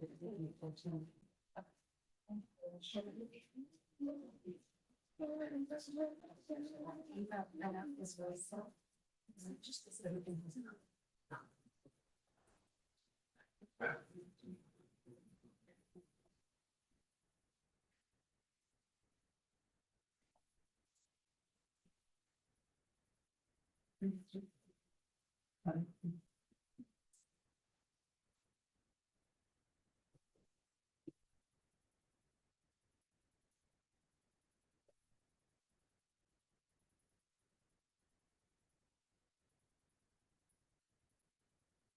Hey, Mac, what's up? Hey, Judge. I don't know if you have the bandwidth for this right now, but I have a client who was arrested on a warrant on Tuesday and he got out of jail last night. He also And was right. So he just got out. He just had a felony setting upstairs, but his arraignment isn't until Yeah, we can do it next now. Thursday. Sure, Okay. Absolutely. I just need to get domestic violence here because I think the other case that he had a warrant for is being handled by them. So let me. Is Gabe busy? I don't think Sebastian is busy. I can get. Oh, is it Sebastian? Why is she Sebastian. calling him gay? Yes. That's why he's not answering. No. Sebastian. Do you need a counsel? Man, I need like a list. I need a list. Call him. Oh my God, that's so embarrassing. Ay, caramba la bamba.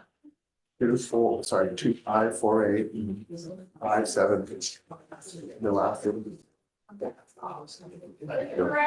I'll get Sebastian down. Thank you.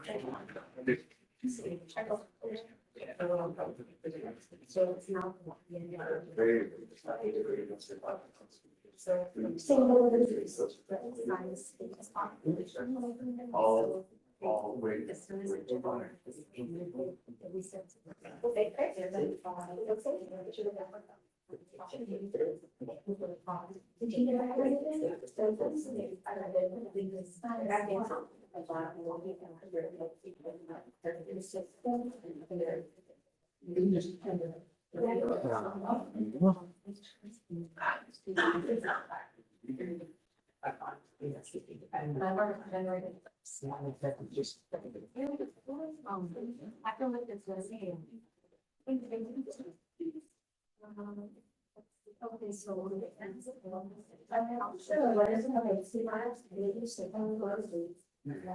Fred Wong? Fred Wong.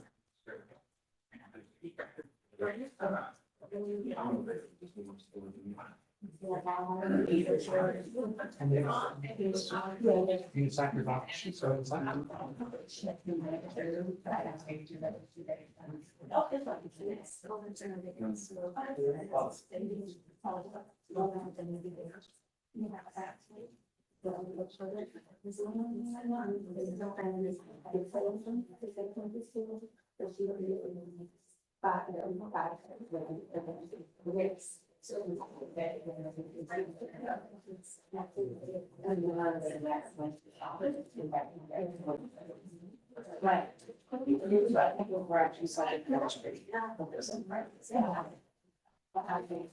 Okay, first.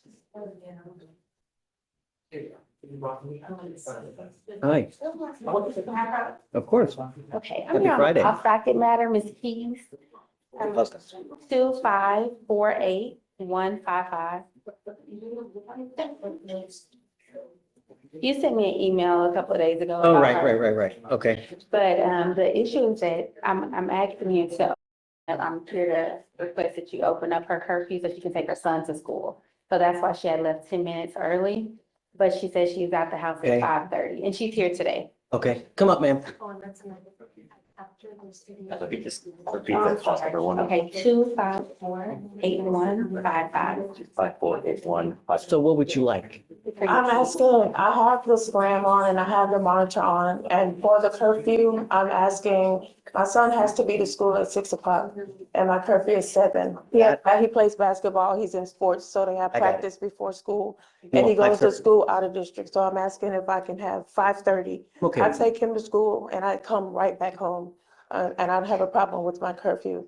And then I wanted to also ask, with the scram and with the monitor on, if you can reinstate my driving privileges, because twice my son has been late Oh, to school. Well, I was gonna pull her record, her, I don't know what your driving record is. I mean, yeah, I didn't know about her privileges. I know she has an interlock device, but I didn't know that I her don't have an privileges. interlock run- device. I don't have an interlock device. I'll run it, Oh, Ron. you don't? No, because I don't have a car.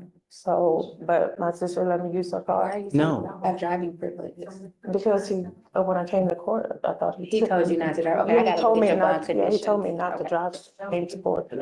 And so, As I a note, Your came Honor, to it's court. eligible with the last suspension ending in April of 2024. read me the dims, please. The Dems, yes, Your Honor. So on January 18th, 2024, the officer observed a vehicle failing to drive in a single lane at the 8600 block of West Grant Parkway. The defendant was swerving in and out of 2 lanes and came close to crashing into another vehicle in the next lane. A traffic stop was conducted and the officer made contact with the defendant, the driver of the vehicle.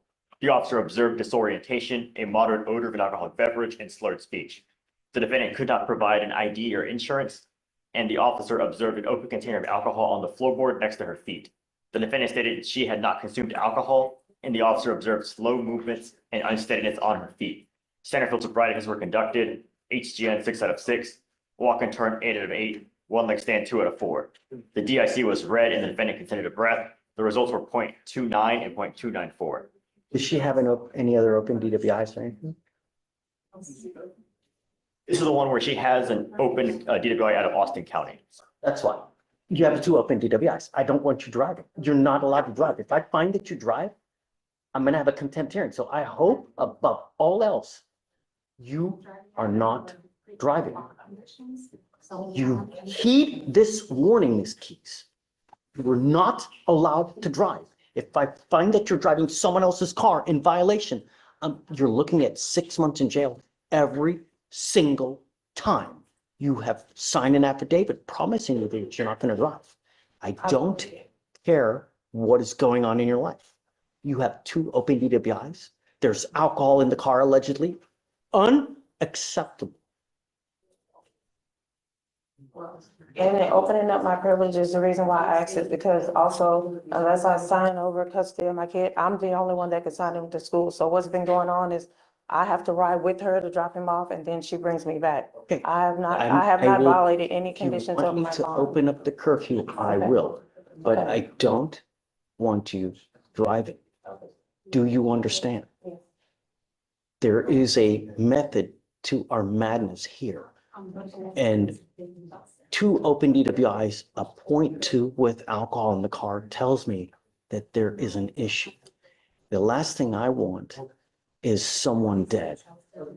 Do you understand? Yes, Your Honor. Okay, I will open it up to 5:30. I hope, because imagine what's going to happen to your child if you go to jail and I make your bond $50,000 and you don't have anyone to make it. You understand? Yes, sir. Okay. All right, Yes, ma'am. may be excused? Yes, please. Does she need to sign? She will need to sign yes, the condition. Yes. Darling, Hi, Judge. I'm approaching on a new hire, so it's our Yes. first Are you ready? appearance. I am ready. McArdle. okay, yeah, McCarter, come on up. And then Mac, I'm ready when you are, you know? Yeah, we're just waiting on the DV. Oh, that's right. Okay. Mac has wants to do a new case, PC. Mac, do you mind giving it to her? Thanks. Page 13. Yeah. Good morning, Mr. McCardle. Sir, you're charged with driving while intoxicated. You're facing up to 6 months in jail and or a $2,000 fine. We're going to do probable cause. You have the right to remain silent. Anything you say can and will be used against you. You have the right to have an attorney present. If you cannot afford one, one will be appointed to you. Yes, sir. On January 25th, 2025, the officer stopped a vehicle for failing to maintain a single lane of traffic at the 3300 block of Nassau Parkway. The officer observed the vehicle failed to maintain a single marked lane multiple times, and the vehicle had no license plate. The officer initiated a traffic stop, and the officer made contact with the defendant, the driver of the vehicle. The officer observed a strong odor of an alcoholic beverage, slow, delayed speech, and the defendant was asked to exit the vehicle, and the officer performed center field sobriety tests. HGN 6 out of 6. And then the defendant was then transported back to the station to continue testing, where he refused any more testing. The DIC was read and the defendant refused a breath test. A blood search warrant was signed and executed. Mr. McCardle, I'm going to find that there's probable cause to go forward with your case. Any prior DWIs? No priors, Your Honor, and I'm running his license right now. Please. I am ordering you as a condition of your bond not to consume alcohol, illegal drugs, or unprescribed controlled medication. I'm going to randomly test you. If I find that you're consuming alcohol or illegal drugs, I'm going to revoke your bond and will put you in jail. No more PR bonds. Do you understand? It's eligible, Your Honor. As long as you have a valid Texas driver license and liability insurance, you may continue to drive. If you do not have either, then you're not allowed to drive. You've got a great lawyer. Listen to her. She'll take care of you. Because you have her representing you, I will waive your appearance so you don't have to waste your time coming to court. But you must stay in touch with her. If she tells you she can't get a hold of you, you pick up a new case. You've seen what happens, right? Yes, sir. Yeah, no, Good. I'm not asking for much. I just want my community safe. That's all. I'll have you sign a reset with Victoria. You'll get with Fatima for your bond conditions, and then you guys are free to go.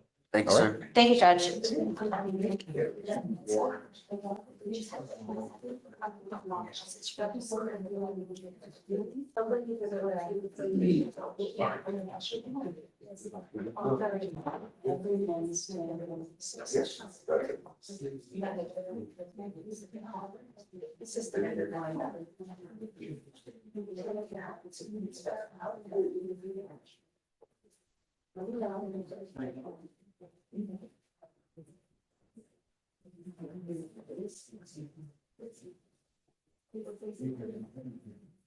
Mr. Nwanko, come on up. I'm gonna have you sign your conditions real quick.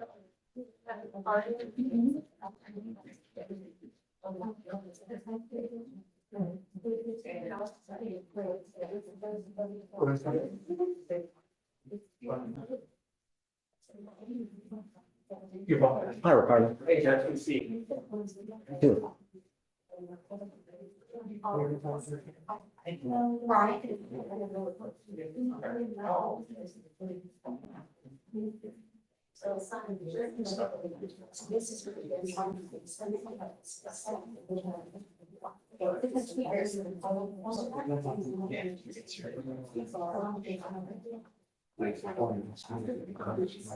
If I get another bond violation, I'm gonna scream.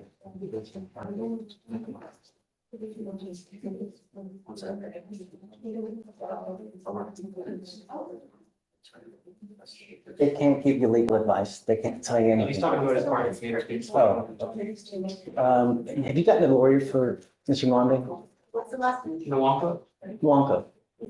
Yes, it's Chad Henderson. Go Okay. ahead, son. You need to go put money in your meter? He wants to go check.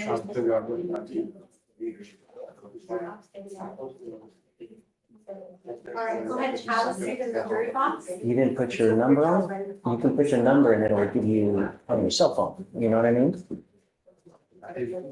I just changed that. It's up to you. If you want to go, I mean, you got to come back, right? If you want to go check the meter, how far is it? Is it far? Sam, did you need me? No. Not yet. Okay, go, but you got to come back. Because you got to meet with your lawyer. Yeah, I need to reset. You can come back. This is the thing. I don't think so.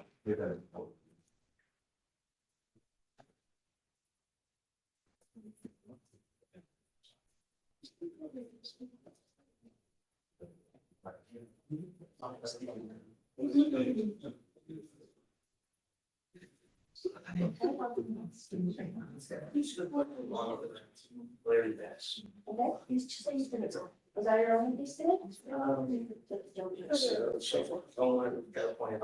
Everything stays now. The only issue is it's Everything stays the same. So here today. I don't know if we go with him or you want to approach your.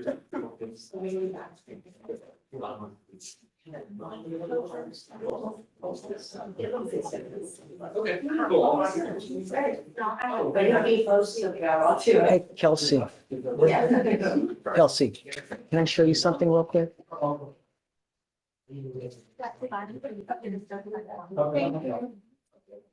She wrote us a letter. And I just want to show it to you. She has an open ag assault, an open felony criminal mischief, and then she has our case. Ours was from January 24, and then she picked up September, the felony mischief, and then in November of 24, the ag assault, just for a year. Interesting. Yeah, so she wants that. So I got to give it to defense counsel as well, but I want to give you. See, Is it just a start? I don't know. I think probably just. I mean, she put the felony case number on it, so yeah. So yeah. I don't know why they sent it to me then.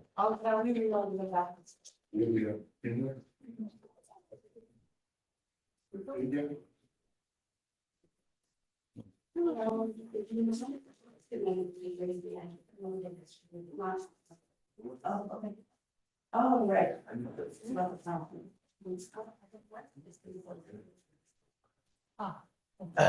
He just took off to go deal with his meter. Who is that? Dang. It's okay, he's got like two other ones he can. Okay, got it. Good.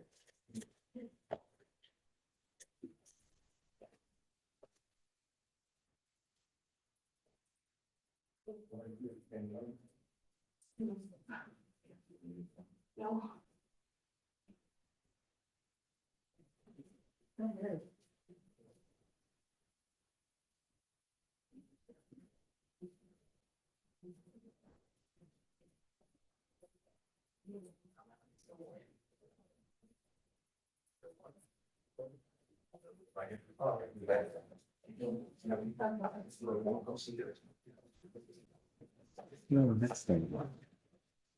Oh, you made it. There's your vote.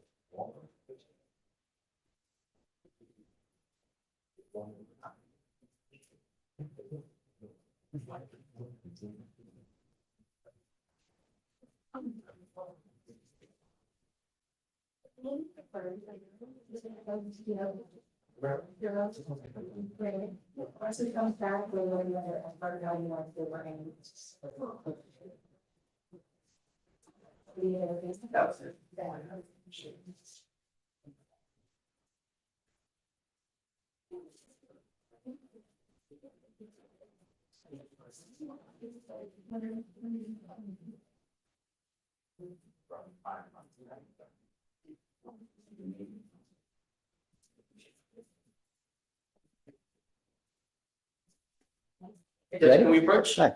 Yeah. Yeah, let me just ask Al something real quick. We'll approach Judge. Give him a minute. Sure.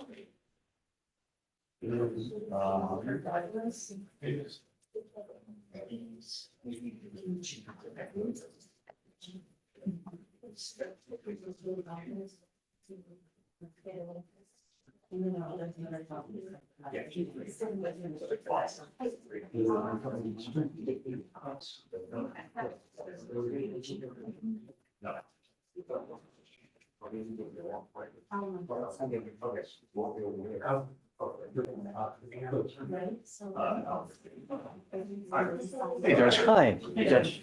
Sebastian. Yes. Ready? Yes. I've been calling you Gabe. Oh, So no. embarrassing. I'm so sorry. But I'm so sorry. Stop. Okay, let's go. It's something else. Okay, let's go for it. Who do you got? The only thing I was gonna ask Judge, if we could bring my client out so they could hear this, Mr. Larry Bass. Yes, absolutely. Thank you, Judge.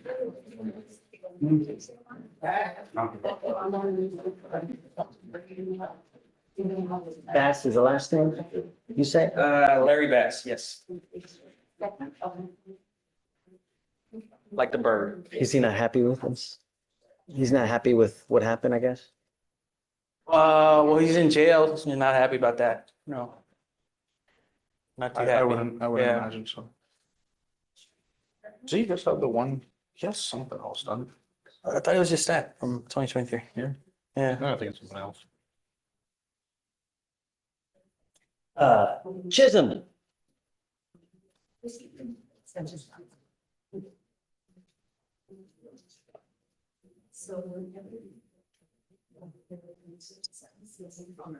Good morning, Your Honor. What's up, player? How you doing, sir? I apologize for my attire. Trying to be like you. Don't do that, Judge. You so far ahead of me. It's hard to even be in your wake. Come on. Give me a second, Daniel. Hold on. No problem. Good morning, Mr. Bass. I'm bringing you out today because apparently we need to figure out what's going on and I have no idea. Tell me. I'm here asking for a PR bond for my client. He's had this case pending since 2023 in December, December 2023. The thing that stands out from what he tells me is he came voluntarily to turn himself in to rectify this situation that's been open for a couple of years now. And so that I do want to state that he came on the bus to try to figure this out. The reason he's doing this is because he is at a point where he's trying to fix a CDL and this keeps popping up as an open warrant. Can't run forever, dude. Yes, sir. Can't run forever. You know, problem is that I'm happy to give people PR bonds. I don't want to keep anyone in jail. But when you show me that I give you a PR bond and you continually take off, how am I supposed to continue doing that? Fool me once, shame on you. Fool me twice, as the saying goes. And this is not the first, this case is 2 years old. And you want me to give you another PR bond? If for one, I never had one. I always made a cash bond. If I knew something about a PR bond, I would have requested it first. And I would have did what I had to do, but all times, I always use cash. I never got a PR bond in my life. Well, I see, so it looks like a 2B was issued in July of 23. Yes, sir. You posted an out-of-county bond on December 1st of 23. You were supposed to show up a week later, failed to show up. Yeah. And then you posted another surety bond on the 10/17/24. You're supposed to be here a week later. Again, you failed to appear. Trusting the On- dispatchers. No. But that's already 2 times. And now you want me to give you a PR bond? Yeah, on I the quit the 3rd? job now, but I don't have nothing in my way. And that was just trusting the dispatch and the job, trying to get home, and they give you unpromised lies, and they could never get me home on time. I always got here the next day after court. So it's Or everybody that- else's that fault? evening. It's No, everybody else's fault? No, sir, it's mine. I hold 100% credibility for it. That's why I turned the truck in and got on the Greyhound. I got the Greyhound yesterday morning and got here about, I say about 5 that evening. Okay. Yeah. And then what? I went to 3 different locations here because they told me they want the place. So I had to find the building to turn myself in. I walked 3 blocks. Verify they turn yourself in? Just somehow we can verify? I don't know. I mean, I don't even know how I'm supposed to verify that you turned yourself in. I mean, I'm not gonna take your word for it. I don't know you. Never met you before, Yes, sir. you know? Don't have paperwork on me? I mean, I'll ask him the clerks, but hey, Vic, is there a way to verify that he actually turned himself in as opposed to him getting arrested? You know? Sheriffs have that information. All we know is if they bond or if they were arrested. If they bond out when they're. I don't Went even to a know. surrender building. Yeah. They had surrender on the wall. Sebastian, tell me about the case. Yes, Judge. I lost it. One second.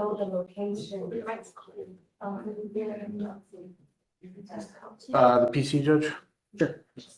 On July 8th, 2023 in Harris County, Texas, officer met with the complainant witness who stated that she was at her apartment when she received a call from her boyfriend, who was the defendant.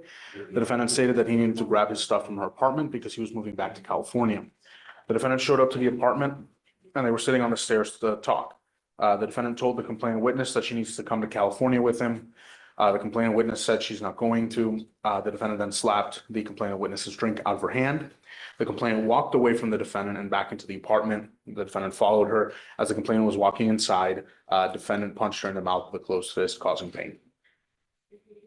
Do you have the rip done? Do we know? We've made contact with her. She doesn't want to cooperate. Judge, so if I may, Judge, it sounds like they've tried to reach out 3 times to this witness. She's not on board, is what I would say. Therefore, he's got at least a favorable shot at trial if he wants to go that route. I would ask for a meaningful way to get him out of jail while we continue to pursue this case and try to get this What do you do resolved. with yourself these days? Man, I'm a regional truck driver. I just quit. The company called PB07 Logistics. Because I want this behind me, Judge. I got off the Greyhound and I came here. I parked the truck in the trailer at like a tow yard that is like a second party to them, which I got fully permission to do. And I got a Greyhound. Everything is in my phone. All my everything is the Greyhound ticket, everything. The jails I Googled. I walked this same block here, 3 different locations. If I wanted to run, I could have, because I had bubble guts after the first building I walked out of. I had bubble guts. I said, no, I'm not ready to do this. But I have to. And so I didn't give up until I found the right place. And that was the surrender place, like 2nd floor. Well, Judge, I would agree with counsel that, I think we're going to have resolution in this case fairly quickly because we do have all our evidence in. So, in a setting or 2, I'm sure we'll know whether this is going to be set for trial or what we're going to end up doing with it. However, Mr. Bass, it looks like you did surrender yourself. I'll reward you with a PR bond today. The only thing I'm asking you to do, I'll even give you a lawyer. All I'm asking you to do is stay in contact with him. When you stay in contact with him, when you come back to court, good things happen. When Yes, you sir. take off, nothing good happens. You know what I mean? All right, I'll give you a PR bond today, but I'm gonna tell you now, I'm not gonna give you another one. You take flight again, and I don't care what, if Jesus comes and says for you to go do something else, I don't care. Yes, sir. I won't give you another one. Yes. You understand? Just stay in contact with Ricardo, good things will happen for you. Yes, and I can't speak one more. No, just, it's better We'll you talk, we'll don't. talk. The only other thing I'm gonna ask you to do is don't have contact with the complaining witness in this case. Don't have any weapons. That's the only other thing I'm asking you to do. And don't pick up any new cases. Yes, but once it's all over, I'm gonna marry her. Like she have a kid on the way. She's on board first. Yes, Don't yes, force the mother. situation. Yes, mother. Yes, sir. Sebastian, do you mind filing those conditions? Just for the time being, don't have contact with Yes, her. sir. When the case is over, just 99% of the people in custody now, because of no self-control, do they get upset and they wig out and they act without thinking, if I do this, what's gonna happen? If I say this, what's gonna happen? Yes, sir. Self-control. Do you understand, Mr. Bass? Yes, sir. All right, man. Good luck to you. Thank you, Judge. Thanks. Appreciate it. Judge, I wanted to reapproach on. He can't, don't send him down though. We need him to sign conditions, okay? Yeah, please. I want to reapproach on Christopher Martinez. I believe that we already Yeah. see and everything on that. I'm not sure if when I had made contact with the complainant has informed me that he wants to have contact with the defendant and that they don't live together anymore, but they share some animals together. So I followed. We need to talk. I need to get Mr. D here so we can, Now, I did want to say I filed it no threatening or harassing just in case, but I can get Mr. D over here to. yeah, I need Mr. D here so we can, you know,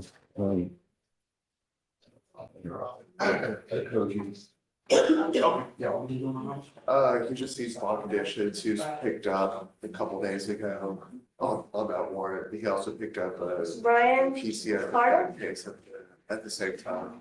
So I guess technically the gun case is there, but I so guess. if I can, did you see on Mr. Bass? I granted him a PR bond, waived the fees. Just get this out of the way, so we're not. It's 5,002 now. If the bond is already set, just if you can process a PR bond. Yeah. And then the bond conditions, no contact and no weapons with the complaining witness. Okay, ready, man? Yes, sir. What's your cause number? So let's see. The gun case is gonna be 2549-495 for Mr. Okoji, and there should have been a. Come up, sir. No, Sorry. it's okay. Try to tell her earlier. Chisholm, I'll help you out next. And then Teresa, you're after that. All right, good morning, Mr. Okoji. Sir, you're charged with two cases. You're charged with assault of a family member. You're also charged with unlawful carrying of a weapon. On both of those cases, you're facing up to a year in jail and or a $4,000 fine. We're going to do probable cause. You have the right to remain silent. Anything you say can or will be used against you. You have the right to have an attorney present. If you cannot afford one, one will be appointed to you, sir. Okay. On December 2nd, 2024, officer conducted a follow-up investigation on a reported assault from October 27th, 2024. Officer made contact with the complaining witness who stated that the defendant and her were in a dating relationship for 3 years. And on the day of the incident, the defendant grabbed the complaining witness's phone. And when the complaining witness tried to get her phone back, she was struck in the face with a closed fist multiple times, causing pain. The complaining witness positively ID'd the defendant by a booking photo. So what about the gun though? Oh, so, excuse me, Judge. The gun was so that was a tubing, and then he got picked up. Oh, it's a different case. Right. So then it's a new case from the 28th, where he got picked up a felony PCS and a gun. I see. Okay, the so UCW. the UCW is connected to the PCS upstairs. Got Yes, it. sir. All right. So I'm going to find probable cause to go forward on both of your cases, Mr. Okoji. On the assault of a family member, I'm ordering you as a condition of your bond not to have any contact with this person and not to be in possession of weapons. Do you understand? I am entering in what's called a magistrate's order for emergency protection. This is a court order that identifies Mr. Nolasco as a protected individual. You cannot commit family violence or an assault against this person. Commit an act in furtherance of an offense under section 42.072 of the Texas Penal Code, which is the stalking statute. You cannot stalk, threaten, harass, use another person to communicate a threat or harass behavior.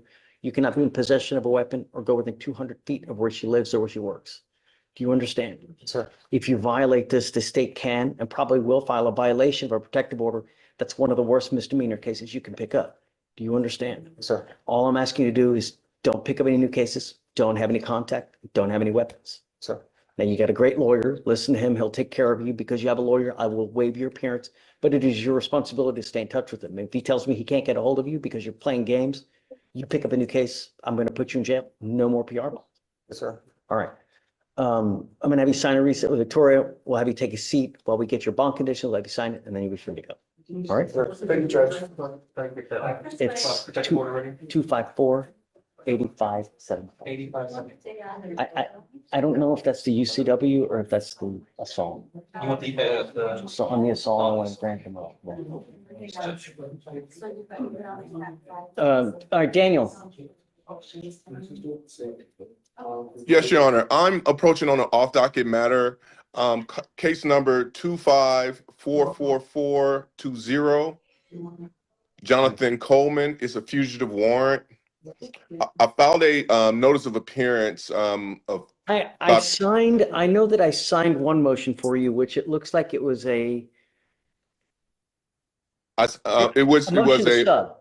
Yeah, I was approaching on the motion to sub, Judge, just to make sure that I got subbed in on it. Okay, Daniel, is it on docket today or no? No, I think he's on docket for the 11th. You guys, I think Harris County has sent him to Mississippi, and I think they're trying to get him back over to you guys. So as soon as he can get back, I want to approach. I've done a little basic research on his out-of-state case. It's a case out of Story County, Iowa, which is Ames, Iowa. It's a third degree. They call it a Class C felony. Hold on, Daniel. Hold on.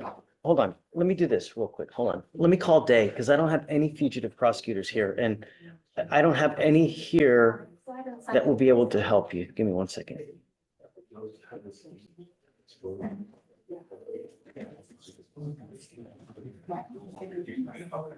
Do you know Day Kim, Daniel?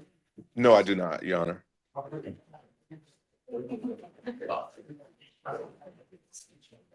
But I can get in contact with him and circle back on Monday, Judge. We don't have to inundate your docket with this right now because he's not here. I was just wanting to, give So you. let's do this. Let's do this, Dave. I have Daniel Chisholm that's approaching. Turn off the beeper. You said Chisholm? Yeah, Daniel Chisholm, who's a defense lawyer, who's approaching on this case. I'm going to email you and I'm going to email him because he wants to talk about it, but the dude's not here. So if you don't mind, can I attach you to an email so you guys can, talk to him to figure out what he's thinking, what he'd like to do? And then just wrote me in, I guess. It's Jonathan Coleman. Hold on. Jonathan Coleman. What's your email address, Daniel? CHISM LAW98@gmail.com. Okay, hold on a second. You went too fast. So it's Chisholm what? Law, LAW. Okay. 98@gmail.com.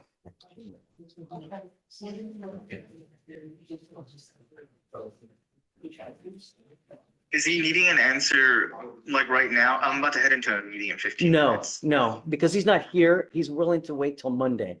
But I'm just putting you guys together so that you can guys talk and then let me know what I need to do.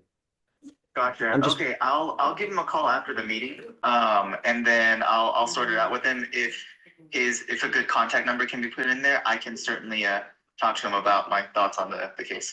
So Daniel, I just emailed you. If you can reply and put your cell phone today, huh?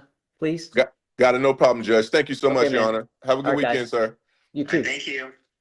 Now be excused, Judge. Yeah. Thanks, Daniel. Take care, brother. Bye. Okay, Teresa. Hi, Judge. Hey. Wanted to approach today. We dropped by yesterday, but I know docket had already ended and you weren't there. I wanted to discuss Shaniqua Smith. She was the one that we were waiting on the amended DWI PTI contract as it related to the classes. They did submit the amended one to us. I just got in this morning and saw that it is there. So they did amend it to only allow one class versus two classes for her for SOP instead of SOP and IOP. With that said, Judge, I know Miss Victoria wrote us to Monday. I wanted to know, Judge, if it would be okay for us to come in on Friday. I know if not, she said she can move things around, but if. Fridays are no good because it's an arraignment day, but if you want any other day, I'm okay. Okay, okay, Just reach out to Victoria and let her know, okay? perfect. And then Judge, she also has that scram device that you ordered for her to have on at the setting when there was the violation. She does have the portable already. She's been blowing already as scheduled. So we wanted to know if she would be able to have the scram device off now I that don't know she about has that the yet. portable. No, I Okay. haven't been able to look to see if she's good. I mean, you're catching me off guard. I'm not ready. Just, Understood, Judge. yeah, I'm not ready for Understood. that yet. So then Okay? I'll email Miss Victoria then and see if we can maybe get her in on Thursday then. Once she gets in, then we'll do it all, okay? Perfect. Sounds good, Yeah. Judge. Thank you so All right. much. Yes, ma'am. Judge, you're saying yes for Thursday? Yeah, yeah. Bo, Hey, Judge, how you doing? hey, man, I got you here. Bo's here. Hey, your guy went into custody. Yes, sir. And For a felony warrant on a MAJ. I know, but the PC was something that kind of concerned me. Have you looked at it to see? I got his version, but yeah, it sounded, from what he told me, even sounded concerning. Do you have, what's your guy's name? It starts with Marco Diaz, Your Honor. Diaz. Have you seen, you're attached to the case. Do you have access to the DIMS or the offense report? I will check, yes, sir. I will check it out now because I put in attorney of record yesterday, so. Check it out, read the PC, and let me know if you have any arguments. Okay, Your Honor. Okay? Yes, sir. Hang tight, and then when you're ready, let me know. Yes, sir. Okay. Hey. Judge, Mr. Sanders, you're approaching. Came back. Come up, Mr. Sanders.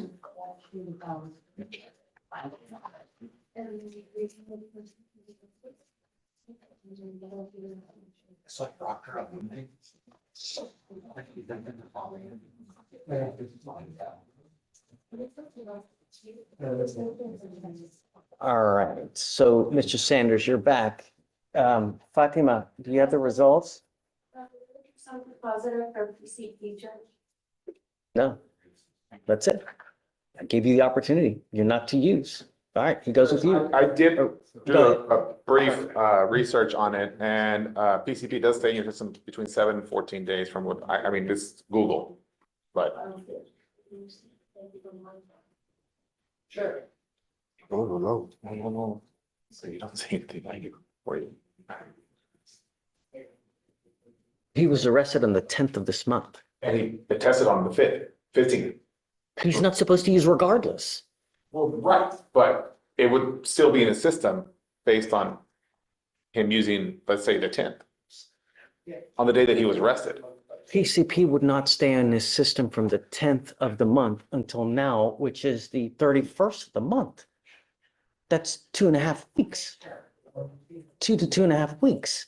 No, you're not, I told you, no alcohol, no dope. You tested positive for cocaine. You tested positive for PCP. You're not to use. I mean,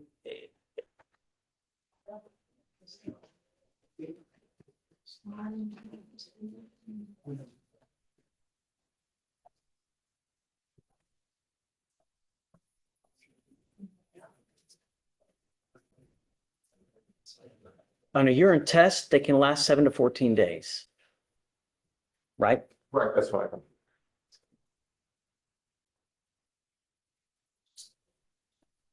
It's been 3 weeks. No, it goes with you. Sorry, Mr. Sanders. I'm going to give you a chance to clean up, but I'm not going to continue to play this game. I don't want you using. Do you understand?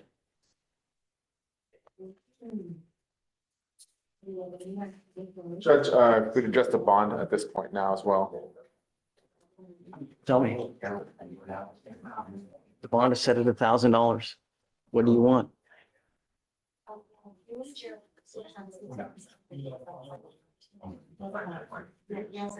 That's right.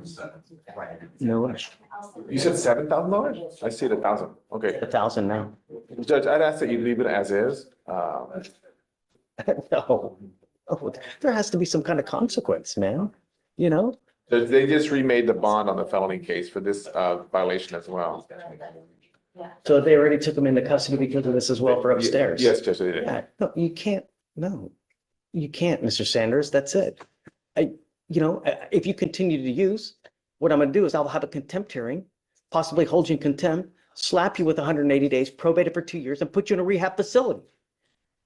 We are giving you now the opportunity to stop on your own. If you're unable to, we will take matters into our own hands. I don't want to have to do that, but if you're going to force our hands.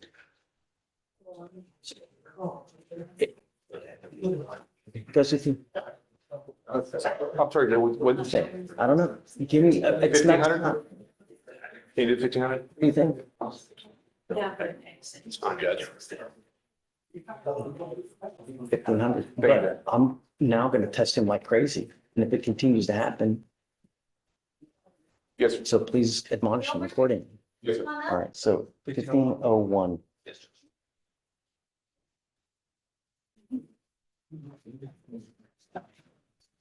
Hi, you ready? Thank you for being so patient.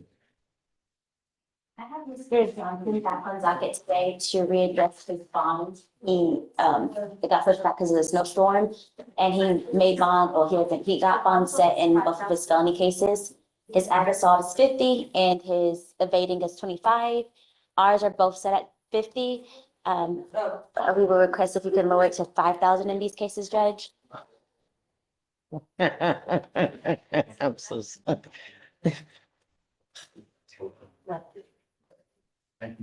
Has he made bond on any? He has not made bond on anyone. I don't presume that he would, but 50,000 on his 2 misdemeanors. I know, I get it, that's significant, and I'm ready to go down with you. But 5,000, I mean, he's on probation for felon in possession of weapon. Then he picks up an evading arrest, then he picks up an assault, then he picks up an aggravated assault, and now he's picked up a terroristic threat. You'd be okay with that? Judge, we'd ask for 10,000 because the same complainant too, with the terroristic threat, and then the AFM as well, and then. Tell me the ag assault's the same one too? Complaint as well, Your Honor. mean, That's why 10,000 is what we'd ask.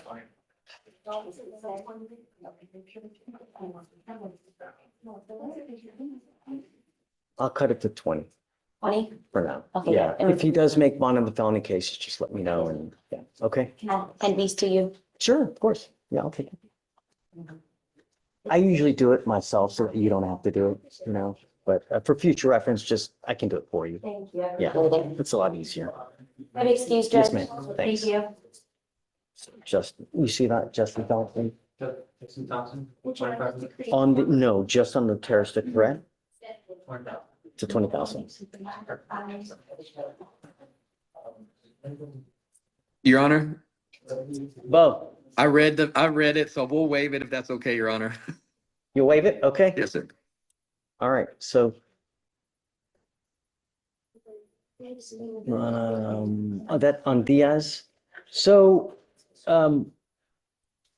Bo, he's going upstairs. He's at no bond upstairs. Yes, sir. Are you representing him upstairs? Yes, sir. Great. So you want a week, 2 weeks? What do you want? You tell me. 2 weeks is fine, Your Honor. Yeah, okay. Yes, sir. Hold on, let me get your date. Yes, sir. February 18th or the 20th? The 20th? Okay. And then, What? Bo, if you get like a far off date out there or something changes, just let me know, let Victoria know, and we can give you farther. It doesn't matter. You Okay. know? Yes, sir. Thank you, Your Honor. Okay. You have a great weekend. Oh, Bo, yeah, you know.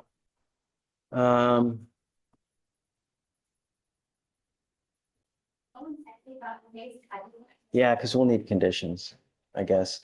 If he does bond out, we're gonna need him for conditions, okay? Yes, sir. Okay. That's Yeah. not a problem. Okay, just let us know. Yes, sir. Thank you, Judge. Okay, have fun. Yes, sir. Yeah, you sure? Can I give you a case number? Yeah, what is it?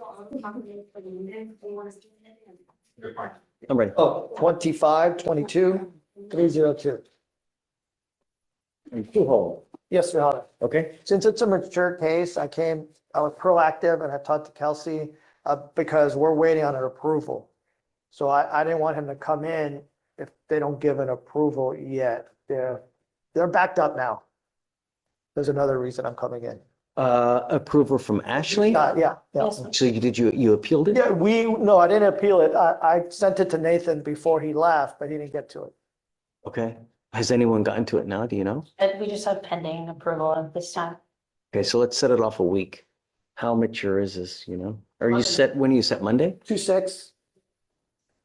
Just shoot Ashley an email, CC me. I mean, we might get approval between now and then. Well, if he gets approval before now and then, I'll set it for PTI. I'll come in because I have other cases on 2/6. Can we get his appearance waived then? I'm not gonna be here at 2/6. Okay, cool. Okay, thanks. Okay. 2/5, 2/2. Yeah. Sure.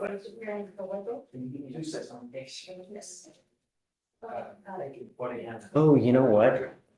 I think I was wrong. I think she wanted it on both cases, because both cases are set at 50 and I didn't realize that. Which one? So yeah, I guess that's what she wanted. Yeah.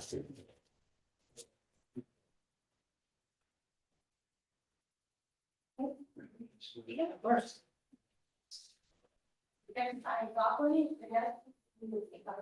It's just 20,000, just 20,000. I didn't have the right case. It does. Do 20,000. Okay.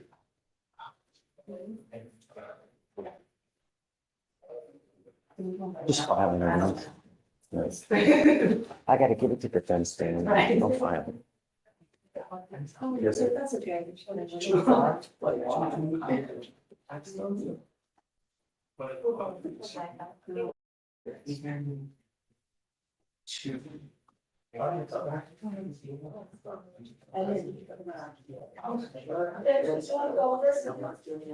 Yeah, give me a second phone.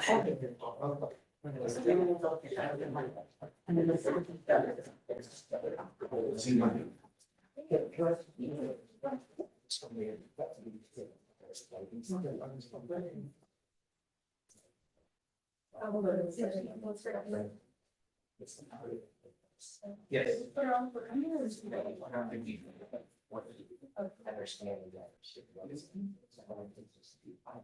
Yes.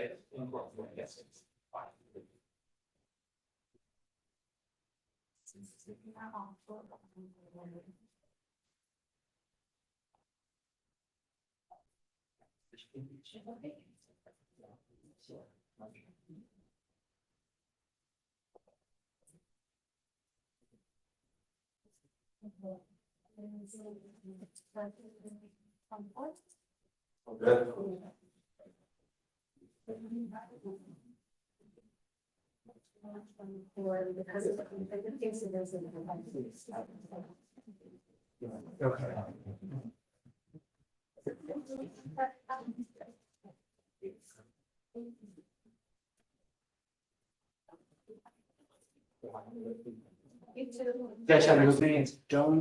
Hi, John D. Hey, let's do it. Come on. Hi, Jess. What's new, man? May I approach on an off docket matter? Of course. Come on up. What's your cause number? 254-7203. Okay. On Joaquin Oh, Hernandez. like Ian 13. Yes, so, at his arraignment setting, you ordered no driving as a bond condition. And I Okay. wanted to see if we could revisit that.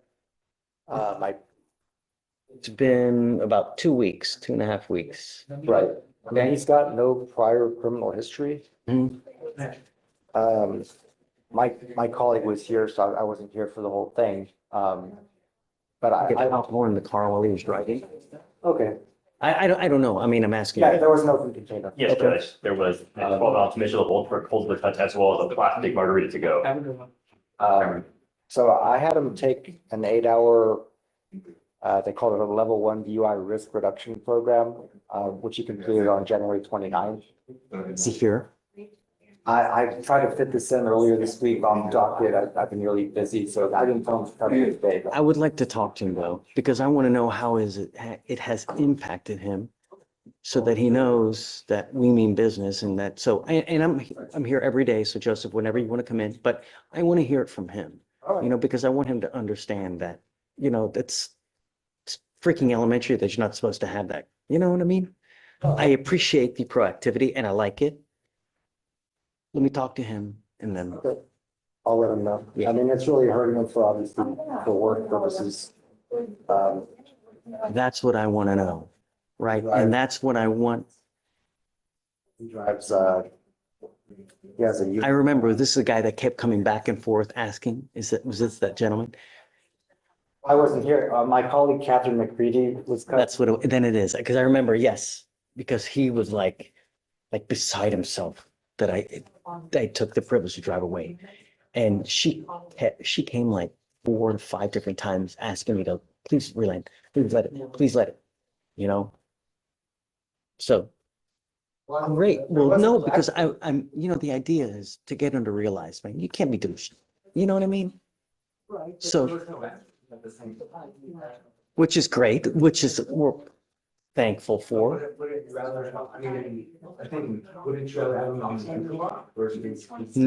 No, because I want him to realize what it is to not be able to drive. And I think that people would appreciate it more, because living in a city as big as Houston without the ability to drive really, really sucks. Oh, yeah. It really sucks, especially when you need it to work, and hopefully this will, and it looks like it has. Yeah, no, he's taking everything very seriously, Judge. Great. Have him come and then I will. I'll see you. Yeah, I think we can do it on Monday. So. Okay, I'm here. Yeah, for sure, Justin. Hi, counsel, coming up. Pretty good. How's it? Happy Friday. Happy Friday.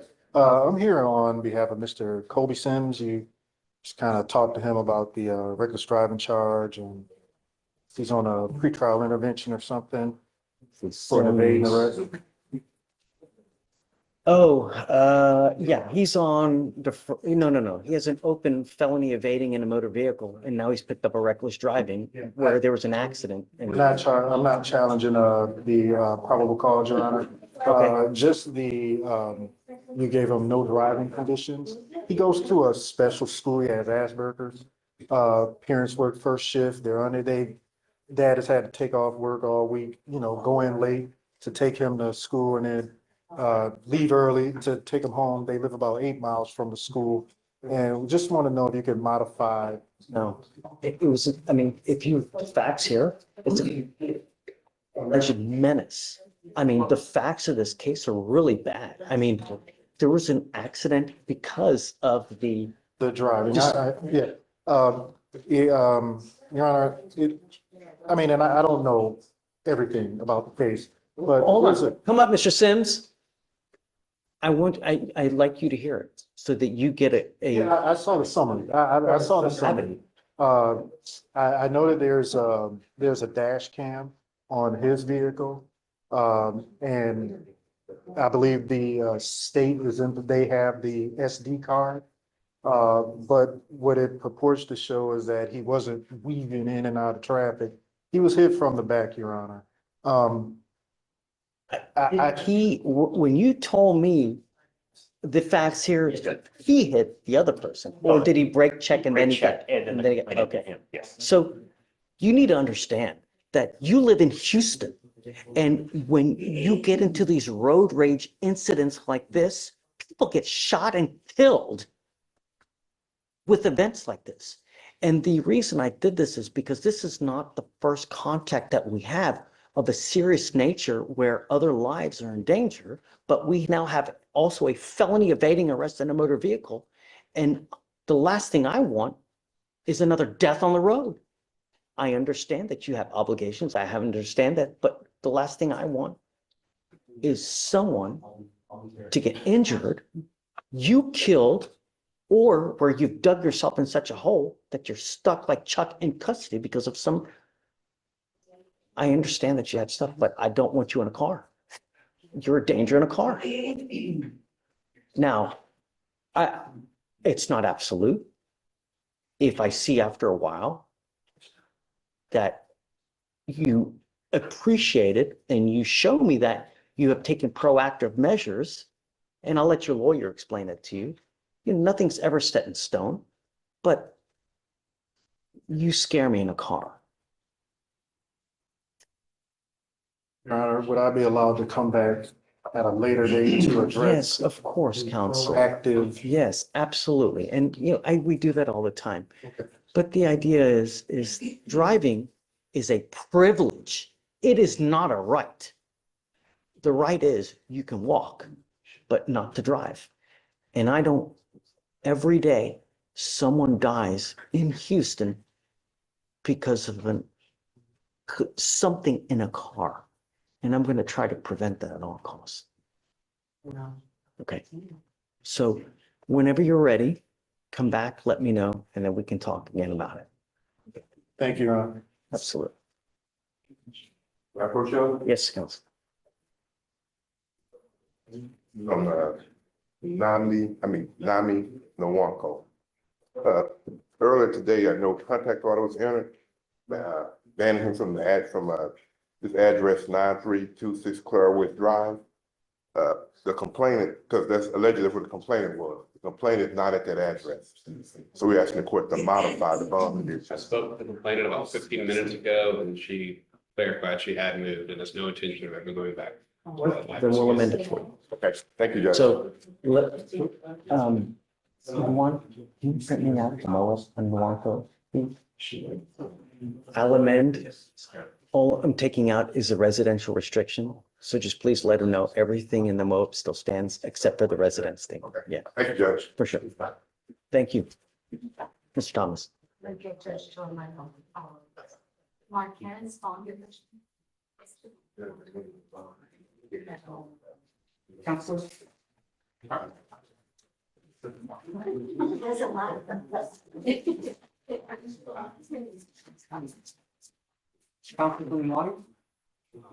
Hey, did you file conditions on Marquez?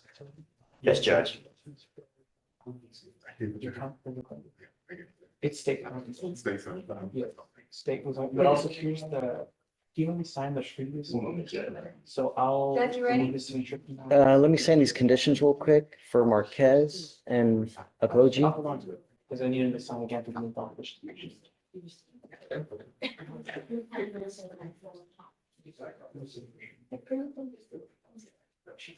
It's something to be.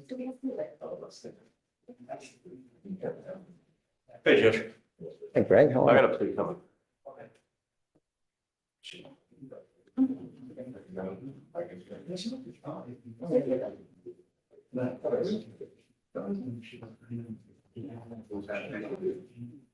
Yeah, no problem.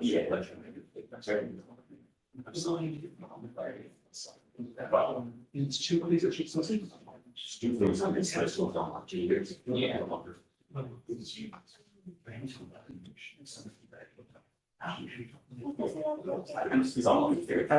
I've got conditions on Martinez. Did they send them down already or no? 100, that's my. No. No, on Christopher Martinez. They sent, okay, I need him to sign conditions. Yeah, I'm sorry about, yeah. It's okay. Hey, I'm running across the hall real quick. That's okay. Greg, you want me to text you? Sure, I'm in court 6. I got to do PC. I'll do this. Okay, I'll go get you or something. Yeah. Just tell me and I'll go get it. Hey, Greg, I'm leaving right at noon, okay?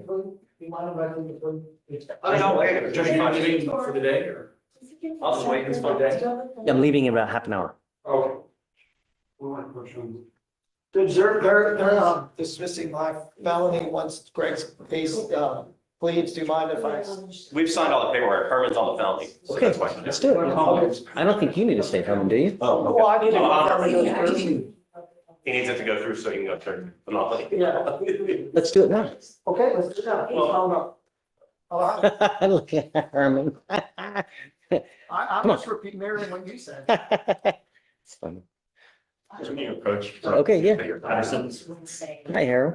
Mr. Landrino, always a pleasure. How are you, man? Yes, sir. Good to see you, Judge. Good. So I'm one of your MAC attorneys today, Judge, and I have a couple clients, but Miss Patterson, she's Yes. struggling. It's a trespassing case. Okay. And it's a little weird, but I think you might have issued conditions for no contact at all. Okay. And we're going to ask if the state was in agreement to change that to no threatening, harassing, assaultive contact. So my thing is that I always want to honor the wishes of the complaining witness. If they're okay with it, then I'm okay with it.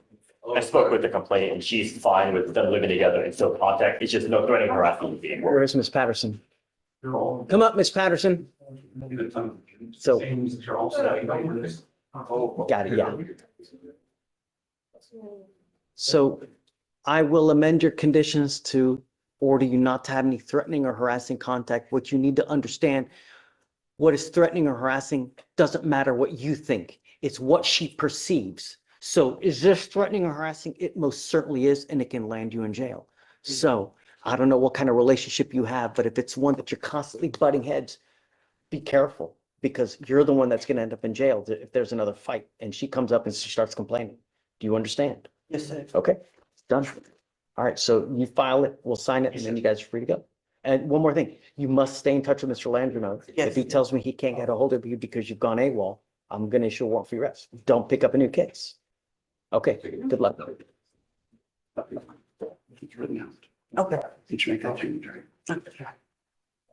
Jawad Akoji? All right, you ready? Come on. Yeah. 10 and 11. Page 10, 11, 12, and 13, more like it, right? Mr. Martinez, you were charged with evading arrest, theft, failure to identify oneself, driving while intoxicated, and you also have a felony theft of a firearm. What are we doing? He is pleading guilty to DWI and evading, 30, credit for 23, and then they are going to dismiss the felony. That's why Herman's here. He's on the felony. So, well, they're going to dismiss what, the felony Once theft? he pleads, they're going to dismiss the felony, yes. So we're going forward on the DWI and the evading. Yes, Your Honor, that is correct. Mr. Martinez, you're charged with driving while intoxicated and evading arrest. On the DWI, you're facing up to 6 months in jail and or a $2,000 fine. On the evading arrest, you're facing up to a year in jail and or a $4,000 fine. You've worked out an agreement. They're offering you 30 days in jail with credit for the 23 days. He actually has 26 days credit. It's 26 days credit on one and 22 on the other. Okay. You need to understand that these charges will go on your record. The evading arrest is an enhanceable offense. If you ever run from the cops again, you will be charged with a felony offense. Do you understand? Sir. The DWI is also going on in your record as well. So if you ever get pulled over by an officer, they're going to look up your record. They're going to see, man, this guy's got a lot of baggage on his record. If they smell alcohol or if they smell dope on you, what do you think they're going to do? Sorry, no, they're gonna pick me up. From now on, you are facing a minimum of 90 days in jail. Any new cases that you pick up. Do you understand? Yes, sir. Even if you've had a sip of alcohol, I wouldn't get into a car because you were taking a humongous risk. Sir. You understand? Or drugs. Anything. Drugs. When I informed Mr. Martinez, Okay, any just for your drugs, you said. purposes, even though he's Or getting his theft dismissed, it's gonna be based on a conviction on another case, so it's not expunged. The statute does not allow that case to be expunged, Which one? the theft of a firearm. Do you understand that, right? Yes, sir. I don't think any of the cases. Or wait a second, hold on a second. Separate, the ones that are separate transactions, Your Honor. All three are out of the same transaction. Okay, well then, yeah. Yeah, so the evading, theft, failure to ID, all those are based out of the same transaction because none of the cases can be expunged. So the ones that are dismissed, they're going to stay on there, they'll be dismissed, but the others will reflect as a conviction on your record. That's what I'm saying. From now on, it's a minimum of 90 days in jail for anything that you pick up here in misdemeanor court. You understand? You're giving up the right to a trial, right to compel witnesses to testify on behalf, confront and cross-examine your accusers. If you're not a citizen, there are possible immigration consequences. You can be deported, excluded from the country, denied naturalization under federal law. You give up the right to appeal. Once you plead guilty, you can never change this or undo this. Do you understand? Yes, sir. This is what you want to do. How do you plead to both of the cases, guilty or not guilty? Good, sir. I want you to understand one more thing, Mr. Martinez, that DWI is big business in Harris County. There's a $3,000 surcharge that normally would apply to this. I'm not going to stick it on you now because it's a first offense, but on a second DWI, you're looking at a $6,000 surcharge that you get hit on a second DWI. Get a clue, take an Uber. Do you understand? Yes, sir. I'm going to suspend your license for 90 days. Do not drive until you get a license. Good luck to you, sir. Thank you, Your Honor. Thank you, sir. Just so I know, put the time on that other, are you running a concurrent with his ALR suspension? No, no. He's got 5 open cases. What else you want? A ribbon too? No, no. You have a license suspension. You're not allowed to drive. I was trying to ask you about that. Yeah, that's good. Do you have, yeah, just sit down. Thank you. Do you have ribbons to give out, Jeff? Do you have ribbons? Get your brother. He's a cousin of it, right here. Yeah, wait. Morning, Ron. Well, good afternoon, Mayor Pro. Yeah. I have an off-docket matter. Good job, Herman. Job well done. You're rotating towards ties these days, yeah? All right, tell me what you got. It's Cesar Hernandez. No, I need a- 250-9957. That's an old case. Yeah. Tell me. He's on docket for Monday to enter PTI. He's having some money issues. He assured us he can have. He was supposed to pay it. He assured us that he was gonna pay it. It's supposed to be done by Yes, sir. that day. So if it's not done by Monday, you're not gonna, because he says one more week and he can get the No, portable. I'm rolling him day for day. This case is like beyond. He assured us that he was gonna have it done. And all we keep doing is reset. No. He's gotta be here Monday if it's not done. And then I'm gonna roll him day for day until it's done. Thank you. I'll see you Monday. Have a great weekend. Unsure if it was still the same. Let's try again.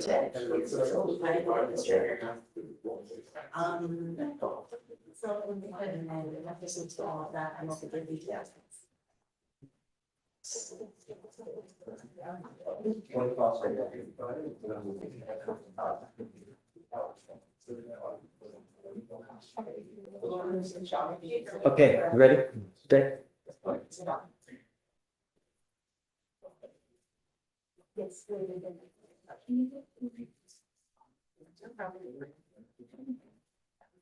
Judge page 1 and 2, defendant was transferred to immigration and is not. Ricardo, on, Argudin Roman, Yes, Judge. So I've had him go both ways. He's one of the ones that didn't make the bond. And I don't have any update from him. When he was out here, he was homeless. And so the best I can say is more than likely he's been.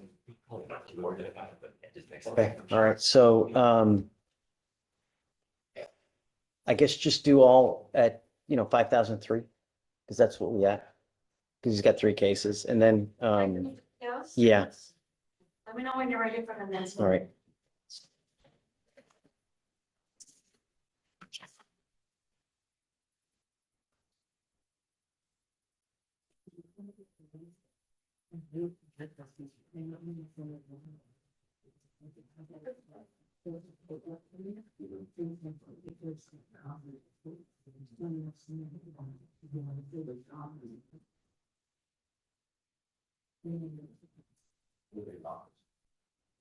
You know about that, yeah. I love you.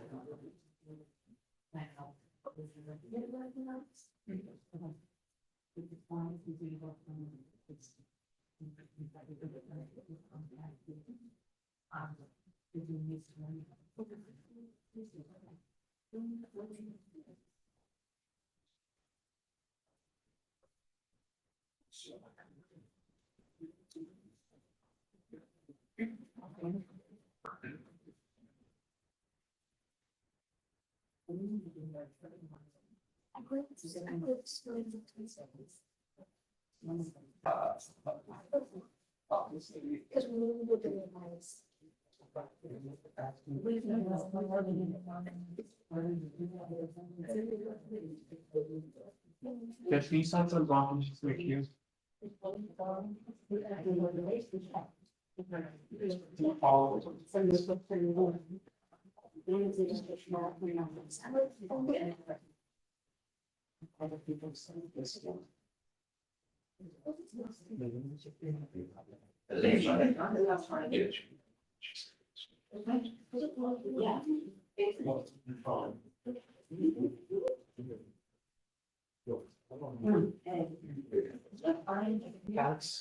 Alex, are we refiling the Nimandi state bond conditions? The Nimandi state bond conditions, I think it was to remove the The address? Yeah, the location. I did. I Oh, you gave did the, oh, it was on that. Okay. Yeah, all we did was amended the, So we're gonna leave the bond, the location, because it's on the bond conditions as well.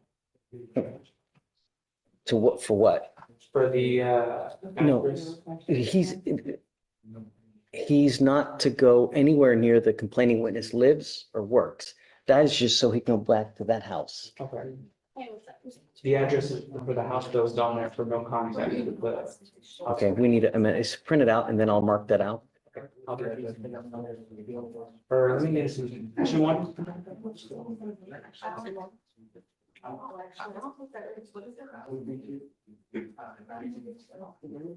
Go ahead and sign the bond condition again. We're gonna amend the bond condition, all of we were able to go the address. Vic, you ready? Yes. Next, judge is page 4, Cazares. He says, step for arraignment also appear, but he said it's because it's in the hospital. I asked for proof. This is what I got.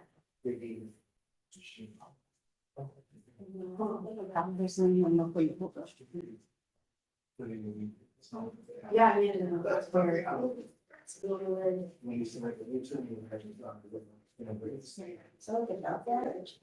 Hospital documentation. That's what he said. He said he was in the hospital. Oh. But there's no like address, no phone number, no This email. isn't, I can't up there. that's, no. So what do you want me to do? I have his phone number. So SFBF Monday, if he fails to appear Monday, that looks like it's on a bar napkin. So, no. So if he fails to appear Monday, it gets revoked. Sorry, at the top.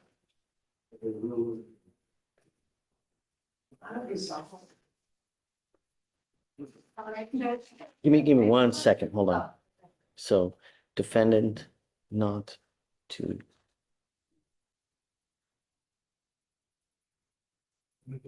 So this to you as well.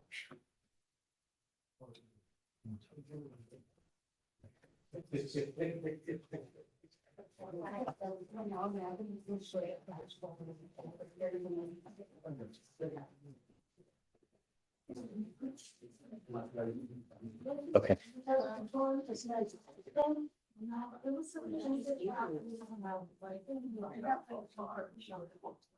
Because usually we do the generate the answer. Restitution bill online.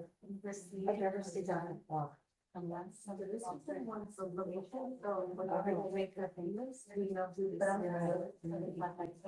Okay, so we want to generate bill on audit, on something, Okay, Vic. Next judge is page 5, Esparza, step for arraignment also appear, 3 bonds posted. Right.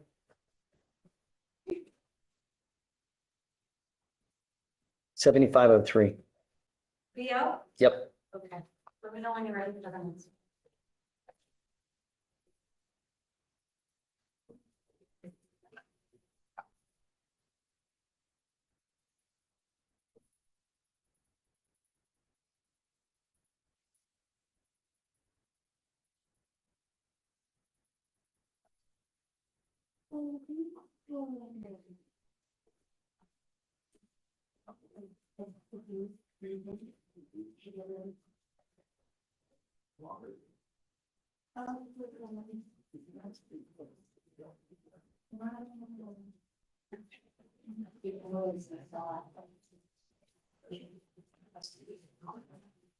That's really beautiful.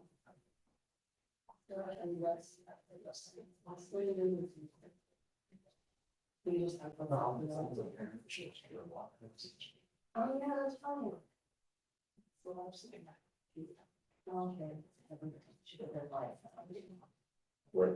Okay, who's next? All right, Judge, next is page 6, Espinosa. Step for arraignment on the 27th, was unable to make it, so we voted for today. 2501. And then, Page 6, Flores. yeah, 2501. And then Hey. Granda, Who? bottom of page 7. Yes, so I received a call. His family says he's in ICE custody and they're working on hiring an attorney. SFBF Monday. And then what we'll do is we'll look to verify that he's actually in custody. If not, then we move on. All right, Judge? But remind me in the morning, so we don't do it at like, you know what I mean? Okay. Yeah. Next one, Judge, is page 9, Jackson. Well, you heard what happened. Yeah, 2501. You know, just call mom back and say he didn't show, so we had to issue a warrant. If he makes it in, then, you know, well, Next is top of page 13, Martinez. The sheriff's department actually called yesterday, he told them that they're there to pick them up and bring them back here. And you signed bench one. So if we go into Monday, I imagine this is gonna be. okay. Roll Monday. Next one. Page 14, McGee was set for arraignment yesterday, fell to appear. 2501, On go. both, yeah. Next is page 15, Mier. Set for arraignment fell to appear, however, I did receive this email from him, and I got one from Robin Brown. He says he's checking himself in. No, I no, know. no, no. I know, No. don't shoot the messenger. Oh, sorry, I'm trying to get those here right now. I'm doing it right now, sorry about that. SFBF, All right. SFBF Monday, and we'll appoint him a lawyer, and then we'll see. We'll actually see whether he's checked himself in or not, and if he hasn't, then it gets revoked. Okay, and Robin Brown did say. Let's process that now. Okay. If you can let them, Robin Brown, yeah, take it off. Mier, M-E-I. It's page 15, top of page 15. Gotcha.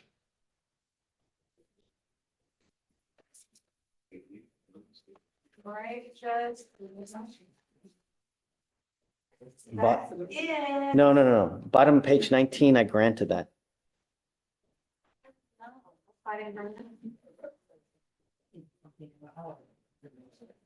Okay, so Sanders, I didn't do a BO on that. I need to, so we did.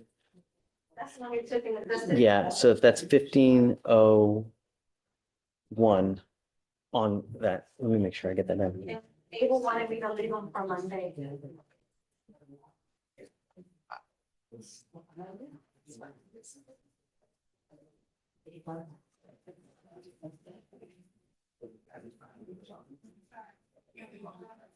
Ray, did you get all your dismissals?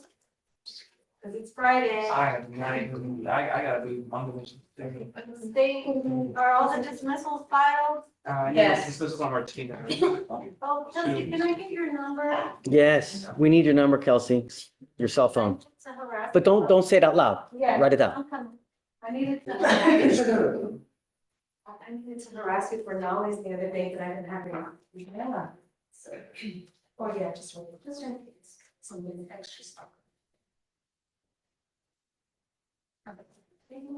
Worse. Oh my God. Ridiculous.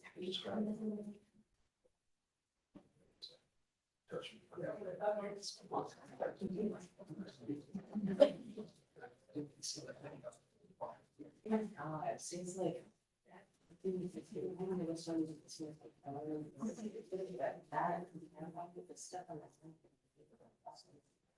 I still need to sign on those bond conditions in case. Are they still there? Yeah, the rest of the people that, you know, already go. Ricardo Alfaro? Ricardo Alfaro?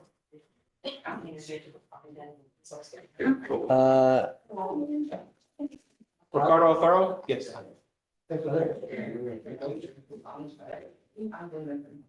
As much as your time, yeah. There's stuff. There's no. Oh. I got you. It's Friday, y'all. Oh, no, those are, yeah, I think that.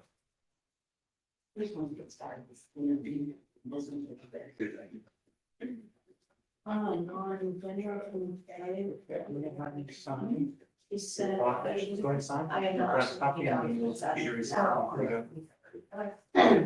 For supervision order? Oh, well, y'all need supervision order. Right, well, that's all I have on my list for emails. On Tuesday. Yeah, I sent it twice. Right, and then she got that, and then. I don't sign it. Where would that? I'll forward this. I didn't get that. This, yeah.